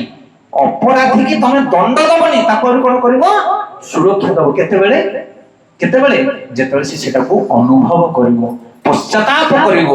ବୁଝିପାରୁଛନ୍ତି ଏକ୍ସାମ୍ପଲଟା? ସେଥିପାଇଁ ଯୋଉମାନେ କୃଷ୍ଣ ଭକ୍ତି ଆଚରଣ କରନ୍ତି ସେଇମାନଙ୍କ ହୃଦୟ ଏତେ ଶୋଧିତ ହେଇଯାଏ, ଏତେ ପରିମାର୍ଜିତ ହେଇଯାଏ ଯେ ପ୍ରକୃତି ତାକୁ ଦଣ୍ଡ ଦେଇପାରେ ନାହିଁ, ଓଲଟା ତାକୁ ପୁରସ୍କୃତ କରେ। ସେଇଥିପାଇଁ କୃଷ୍ଣ ଭକ୍ତିର ଏତେ ଶକ୍ତି। ଜଗନ୍ନାଥଙ୍କର ଭଜନ ଯୋଉମାନେ କରନ୍ତି ସେମାନଙ୍କ ହୃଦୟ ଏତେ ପବିତ୍ର ହେଇଯାଏ, ଏତେ ଶୁଦ୍ଧ ହେଇଯାଏ, ତାହାର ସୀମା ନାହିଁ, ତାହାର ସୀମା ନାହିଁ। କଣ କହିବା ଆପଣ ମାନଙ୍କୁ? ବୈଷ୍ଣବ ଶାସ୍ତ୍ର କେବେ ପଢନ୍ତୁ, ବୈଷ୍ଣବ ଶାସ୍ତ୍ର ପଢିଲେ ଜାଣିପାରିବେ ଗୋଟେ ବୈଷ୍ଣବ ହୃଦୟ କଣ। ଆଉ ସେଇ ଭାବନାରେ ଯୋଉମାନେ ରହନ୍ତି ସେମାନଙ୍କୁ ଜଗତର କୌଣସି ଦଣ୍ଡ ତାଙ୍କୁ ଦଣ୍ଡ ଦେଇପାରିବ ନାହିଁ, କୌଣସି ଦଣ୍ଡ ଦେଇପାରିବ ନାହିଁ। ଅନେକ ଅନେକ କଥା ରହିଛି ବୈଷ୍ଣବ ଶାସ୍ତ୍ରରେ, ଅନେକ ଅନେକ କଥା। ଗୋଟେ ଉଦାହରଣ ଦେବା, ଗୋଟେ କୃଷ୍ଣ ଭକ୍ତର ହୃଦୟ କଣ। ଜଣେ ଗୁରୁ ଆଉ ଜଣେ ଶିଷ୍ୟ ଥାନ୍ତି। ଶିଷ୍ୟ ଭାରି ବୁଦ୍ଧିମାନ। ଗୁରୁ ତାଙ୍କୁ ଗୋଟେ ମନ୍ତ୍ର ଉପଦେଶ ଦେଲେ, କହିଲେ ଦେଖ ଶିଷ୍ୟ, ଏ ମନ୍ତ୍ର କାହାକୁ ବାହାରେ କହିବୁ ନାହିଁ। এই ମନ୍ତ୍ରକୁ ଯେ ଥରେ ଉଚ୍ଚାରଣ କରିବ ତାର ସବୁ ପାପ ନଷ୍ଟ ହୋଇଯିବ, ଭଗବାନଙ୍କୁ ପ୍ରାପ୍ତ ହେବ ସିଏ। କିନ୍ତୁ ଅଯୋଗ୍ୟ ଲୋକମାନଙ୍କୁ ଏ ମନ୍ତ୍ର କହିବୁ ନାହିଁ। ଗୁରୁଙ୍କ ଠାରୁ ମନ୍ତ୍ର ଉପଦେଶ ଶୁଣିକି ସେ ଶିଷ୍ୟଟି ଆସିଲା। ରାସ୍ତାରେ ଆସୁଥାଏ, ଦେଖିଲେ ଗୋଟେ ମାର୍କେଟ ପଡିଛି, ବହୁତ ବଡ ମାର୍କେଟ। ମାଛ ମାଂସ ଲୋକେ ଖାଉଛନ୍ତି, ଅଣ୍ଡା ଆମଲେଟ ଖାଉଛନ୍ତି, ପାପ କର୍ମ କରୁଛନ୍ତି, କୁ ଭାଷାରେ ଗାଳି ଗୁଲଜ କଥାବାର୍ତ୍ତା ହଉଛନ୍ତି। এই ଶିଷ୍ୟଟି ଦେଖିକି ସେମାନଙ୍କୁ ଆଶ୍ଚର୍ଯ୍ୟ ହେଲା, କହିଲା ଆରେ ଲୋକମାନେ ଏତେ ପାପ କରୁଛନ୍ତି ସବୁ, ଆଜି ସମସ୍ତଙ୍କୁ ମୁଁ ଉଦ୍ଧାର କରିବି। କେମିତି ଉଦ୍ଧାର କରିବି? ଗୁରୁ ଦେଇଛନ୍ତି ମନ୍ତ୍ରଟା, ହରିବୋଲ। ଆସିଗଲା ଗୋଟେ ମଣ୍ଡପ ଉପରେ ଠିଆ କଲା, ଏ ସହର ଲୋକମାନେ ଶୁଣ ଶୁଣ ସବୁ। କହିଲେ ସମସ୍ତେ ଶୁଣିଲେ, କହିଲେ କଣ ହେଲା? ନା ମୁଁ ଏମିତି ଗୋଟେ ମନ୍ତ୍ର ମୋ ଗୁରୁଙ୍କଠୁ ପାଇଛି, ତମେ ଯେତେ ପାପ କରୁଥିବ ସବୁ ନଷ୍ଟ ହେଇଯିବ ସାଙ୍ଗେ ସାଙ୍ଗେ, ମୋ ସହିତ ଏ ମନ୍ତ୍ରକୁ ଉଚ୍ଚାରଣ କର। ଏଇ କଥା କହିଲା ଶୁଣ ତାଙ୍କୁ ଗୁରୁ ତା ପଛରେ ପଛରେ ଆସୁଥିଲେ। ତା କାନଟାକୁ ତାକୁ ଧରି ପକେଇଲେ, କହିଲେ ହରେ ଚଣ୍ଡାଳ, ତତେ ଏହିନେ ମନ୍ତ୍ର ଦେଇଥିଲି, କହିଥିଲି ବାରମ୍ବାର କାହାକୁ କହିବୁନୁ ବୋଲି, ଗୁରୁ ଅପରାଧ କରୁଛୁ, ତୁ ସାଧାରଣ ଲୋକମାନଙ୍କ ଆଗରେ ମନ୍ତ୍ର କହୁଛୁ। ତାପରେ ଶିଷ୍ୟ ପଚାରୁଛି, ଗୁରୁଦେବ ମୁଁ ଯଦି ଏତେ ଲୋକମାନଙ୍କୁ ସବୁ ମନ୍ତ୍ର କହିବି ତାହେଲେ ମୋର କଣ ଗତି ହବ? ନା ତୁ ନରକକୁ ଯିବୁ, ନା ମୁଁ ନରକକୁ ଗଲେ ଚଳିବ। ଶିଷ୍ୟ କଣ କହୁଛି? ମୁଁ ନରକକୁ ଗଲେ ଚଳିବ, ଯଦି ଏତେ ଗୁଡିଏ ପାପୀ ମାନଙ୍କୁ ମୁଁ ଉଦ୍ଧାର କରିପାରୁଛି, ତା ବଦଳରେ ମୁଁ ନରକକୁ ଯିବି ତାହେଲେ ଚଳିବ, କଣ ଅସୁବିଧା ହେଉଛି? ମୁଁ ତ ସେଇଥିପାଇଁ ସମସ୍ତଙ୍କୁ ଡାକିଛି। କଣ ବୁଝିପାରୁଛନ୍ତି? ଭାବନା ବୁଝିପାରୁଛନ୍ତି ନା? ଜଣେ ବୈଷ୍ଣବର ଭାବନା କଣ? ଜଣେ ବୈଷ୍ଣବ ନିଜେ ବରଂ ନରକରେ ପଡିଯାଉ, ତିଳ ତିଳ ହିଁ ନଷ୍ଟ ହେଇଯାଉ, କିନ୍ତୁ ସିଏ ଚାହେଁ ଜଗତର ସବୁ ଲୋକମାନେ କେମିତି ଉଦ୍ଧାର ହୁଅନ୍ତୁ। ଆଉ ଏଇଭଳିଆ ହୃଦୟ ଯାହାର ଥାଏ, ଜଗନ୍ନାଥ ହେଲେ ମଧ୍ୟ ତାକୁ ଦଣ୍ଡ ଦେଇପାରିବେ ନାହିଁ। କଣ ବୁଝିପାରୁଛନ୍ତି ମୁଁ କାହା କଥା? ସେଥିପାଇଁ ସେଇଭଳିଆ ହୃଦୟ ଜଗତରେ କାହାର ଅଛି? ଆମେ ଖାଲି ଲୋକ ଦେଖାବା କରୁଛେ, ବାହାରକୁ ଦେଖିବା ପାଇଁ ଆମେ ଭକ୍ତ, କିନ୍ତୁ ଭିତରେ এই ଭାବନା ଆମ ମାନଙ୍କର ନାହିଁ। ଆମର କାୟ ମନ ବାକ୍ୟ ଆଚରଣ, ଆମର ଲକ୍ଷ୍ୟ, ଆମର ସିଦ୍ଧାନ୍ତ, ଆମେ ସବୁଥିରେ এই ଜିନିଷକୁ ଗ୍ରହଣ କରିବା ଦରକାର। ଜୀବନ ଥିବା ପର୍ଯ୍ୟନ୍ତ କାହାକୁ କେବେ କଷ୍ଟ ଦବାନି, ବରଂ ଚେଷ୍ଟା କରିବା ଅନ୍ୟକୁ ସାହାଯ୍ୟ କରିବା ପାଇଁ। ଯଦି এই ମୁଡରେ, এই ଭାବନାରେ ଜଣେ ରହିବ, ତାହେଲେ ଜଗନ୍ନାଥ ତୁମର ସବୁବେଳ ପାପକୁ ନଷ୍ଟ କରିଦେବେ। ଦଶରତ୍ନାକର କେତେ ପାପ କରିଥିଲା, ମଣିଷ ମାରିଥିଲା, କିନ୍ତୁ ରାମ ନାମକୁ ଉଚ୍ଚାରଣ କଲା ନାରଦ ମୁନିଙ୍କର ଉପଦେଶ ଅନୁସାରେ, ଆଉ ତତ୍କ୍ଷଣାତ୍ ତା ହୃଦୟ ପରିବର୍ତ୍ତନ ହେଇଗଲା। ହେଲା କି ନାହିଁ? ମହାକାବ୍ୟ ରାମାୟଣକୁ ରଚନା କଲା ସେ। ମୃଗାରୀ ବୋଲି ଗୋଟେ ଥାଏ, ମୃଗାରୀ, ଆପଣ ଭାଗବତରେ ପଢିବେ ମୃଗାରୀର କଥା। ଜଙ୍ଗଲ ଭିତରେ ସେ ମାଙ୍କଡ, ଭାଲୁ, ଗଧିଆ ଯାହାକୁ ଦେଖିବ ତୀର ମାରିଦବ, ସର ସବୁ ଭେଦିଯିବ ଦେହରେ, ଛଟପଟ ହେବେ ଯିବ, ମାନେ ଗୋଟେ ପଥର ଉପରେ ବସିକି ସବୁ ଆନନ୍ଦ ଦେଖିବ ଖାଲି। କଣ ବୁଝିପାରୁଛନ୍ତି କାହା କଥା? ଆରେ ଗୋଟେ ଜୀବକୁ ଚାହୁଁ ଯଦି ପ୍ରାଣରେ ମାରିଦିଅ, ସେ ମାରିବନି ପ୍ରାଣରେ, କଣ କରିବ? ଦରମରା କରିକି ଛାଡିଦବ। ଆଉ ଜୀବମାନେ ଯେତେବେଳେ ଛଟପଟ ହେବେ, ଗୋଟେ ପଥର ଉପରେ ଦେଖିକି ବଢିଆ ମଜା ଲାଗିବ ତାକୁ, ବଢିଆ ହେଇଛି ବଢିଆ ହେଇଛି, ମାନେ ଏତେ ନିଷ୍ଠୁର ହୃଦୟ ତାର। ଆମେ ମାନେ ନିଷ୍ଠୁର ନୁହଁ କି? ହଁ ନା ନାଇଁ? ଡବଲ ଡବଲ ଦେଖୁଛ ନା ନାଇଁ ତମେ? ଇଏ ତାକୁ ବାଡଉଥିବ, ସିଏ ତାକୁ ବାଡଉଥିବ, ତମକୁ ଭାରି ଆନନ୍ଦ ଲାଗୁଥିବ। ପିଟି ପକା ପିଟି ପକା ପିଟି ପକା ପିଟି ପକା, ତମକୁ କଣ ରସଗୋଲା ଖାଇଲା ଭଳିଆ ଲାଗୁଛି? ଆରେ ଦୁଇ ଜଣ ଝଗଡା କରୁଛନ୍ତି, ତମେ ତା ଭିତରେ ଆନନ୍ଦ କେମିତି ନଉଛ? ଯେତେବେଳେ ମ୍ୟାଚ ଲାଗୁଛି, ଇଣ୍ଡିଆ ପାକିସ୍ତାନ ଭିତରେ ମ୍ୟାଚ ଲାଗୁଛି, କିଏ ଜିତିବ ଦେଖିଆ ଦେଖିଆ, ବାଡା ବାଡା ବାଡା ବୋଲେ କଣ ତା ଅର୍ଥ କଣ ତାର? କି ଆନନ୍ଦ ଆମେ ପାଉଛେ? ଜଣେ ଜିତିବ ଆଉ ଜଣେ ହାରିବ, ଆଉ ତମେ ତା ଭିତରେ ଆନନ୍ଦ ନବ। ମୃଗାରୀ ସେଇଭଳି ଆନନ୍ଦ ପାଉଥିଲା। ଅନ୍ୟର ଦୁଃଖ ଦେଖିକି ତମେ କେମିତି ଖୁସି ହେଇପାରିବ? से इंडिया हारू कि पाकिस्तान हारू से किए डब्ल्यूडब्ल्यू भितर हारुची हारू जने तो दुख पाउछ ना ता भितर तमे ता भितर सुख केमति नि पाइबो केमति संभव एटा सेते ये मुरुगारी कोन करे पशुमान को दरमारा करी ता भितर आनंद पाए नारद मुनि से बटे जाउथले कहले अरे ये की काम करछ किए सब करछि मुरुगारी कहछ मु एमिति करूछ ना तू कोन पाइ करछ ना एटा कले मते भारी आनंद लागुछि तापरे नारद मुनि ताको बुझे देले कहले बापा रे जो कर्म करूनु की सत्य गुणा फल तते भोग करिया पड़े बुझे देले नारद मुनि शास्त्र बाहर कर इतिहास कहिले कान धरिला मृगारी कहला हे गुरुदेव मु कोन करबी मु तो महापाप करछि ना गोटे काम कले तोर हृदय शुद्धिकरण हो एते पाप तू करछो सब पाप नष्ट हो ना कोन करबी ना भगवान को नाम जप करे ना नाम जप जदि करबे धनुतिर ना धनुतिर भांगी के ठेंगी दिए ना खाइबे कोठी धनुतिर फेंगी देले नारद मुनि कहले मु तो खाया व्यवस्था करबी कहले गोटे चौरा एठी स्थापना करे ए बट वृक्ष पोखरी मोड़े तू एठी बसी भगवान को नाम जप करे धनुतीर फेंगी दिए कंठरे कंठीमाला पिने धवल वस्त्र परिधान कर वैष्णव तिलक धारण कर कंठीमाला पके एठी बसी तुलसी पाखरे जप करे ना खाइबी ना खाया कथा मु बुझिबी नारद मुनि कहि देकी चली गले ये मुर्गारी कोन कला धनुषर को फेंगी देला धवल वस्त्र परिधान करे चिता तिलक माने कंठरे कंठीमाला मारकी बसी तुलसी मोड़े जप कला सेई बाटे जो लोक माने जानती पथिक माने कोलारे देखो रे मुर्गारे भलिया लोक बाबाजी के जाई ताको टंके आठना सब पकैले किए गला आलू देला किए गला बाईगण देला जे जहां पनी परिया नथिले सब ताको पकैले ताको रांधी आडी से खाइला हरि बोलो से कहला जहां गुरुदेव मो पाई बोधे पठेली ए सब तापर दिन पर दिन अतिबाहित हो गेला मुर्गारे से कुकर्म कला नाही भजन कला बसी भगवान को नाम नेला लोके बहुत लोक जानिले आसी ता पाखरे रुंड हेले सब जिंस पकले चावल पनी परिया जतने आसिला सी एका केते खाइबो गोटिए लोक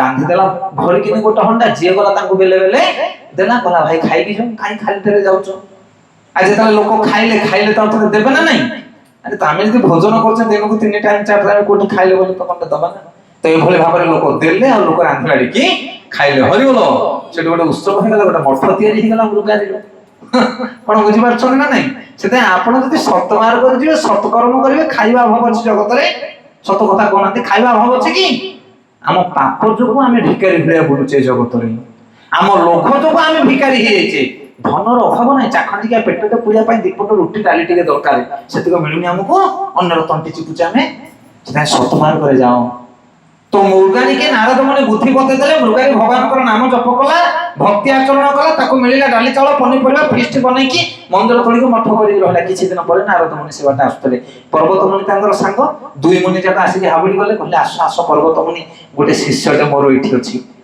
जेतळे दुई जण जाको देखिले मुर्गारी संगे संगे दौड़ी गले गुरु को प्रणाम करिया पई प्रणाम कला बेले देखिले पिंपुड़ी जाको धाडी बांधी के चालुछन भूमि रे पिंपुड़ी ऊपर प्रणाम करे पिंपुड़ी रे बडा माड हिजवे सेथे से कोन करछ कोन तो एमती पिंपुड़ी जाको झाडुची ए कथा देखि नारद मुनि को आखिर लुह निगिडी गला कहले आ हा हा भगवत भक्तिर की शक्ति देखो जो मृगारी काली पशुमान को दरमरा करी आनंद पाउथिला सेही मृगारी आज गोटे पिंपुड़ी माडिया पाई मते ता कष्ट लागुची परिवर्तन जीवन रे परिवर्तन को लक्ष्य करो आ जदि गोटे मनुष्य सेमिति परिवर्तन हुए ताहले को काल ताको कष्ट दबो की ताको पनिशमेंट दबो आपण चिंता करनांती सेते भगवान ए जगत रे दंड रखचंदी कोन पई पापी को दंड दवा पई किंतु जा हृदय पुण्य रे भरा जा हृदय आनंद रे भरा पर उपकार रे भरा ताको को भगवान कष्ट देबे मते कोंतु सेते जीवन रे जने जते पाप करि थाउ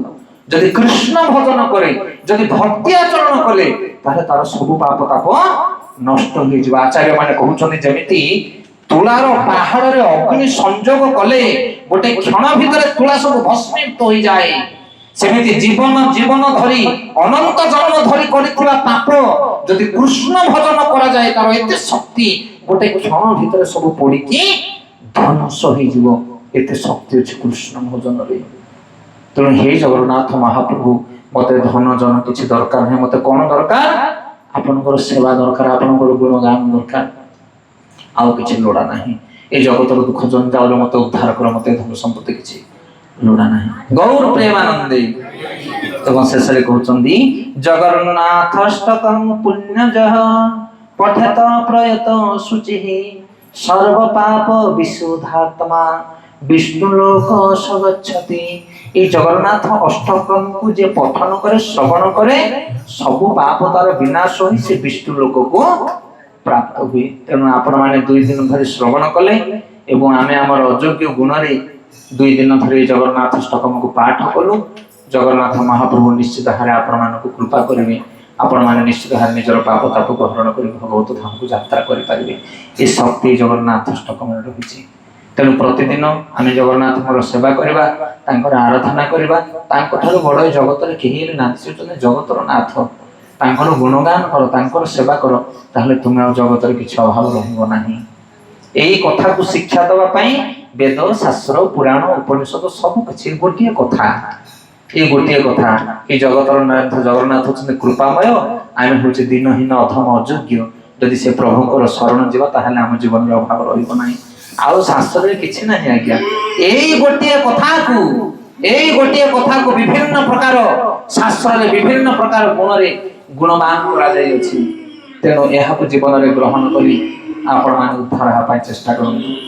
गौर प्रेमानंदे हरि हरि हरि।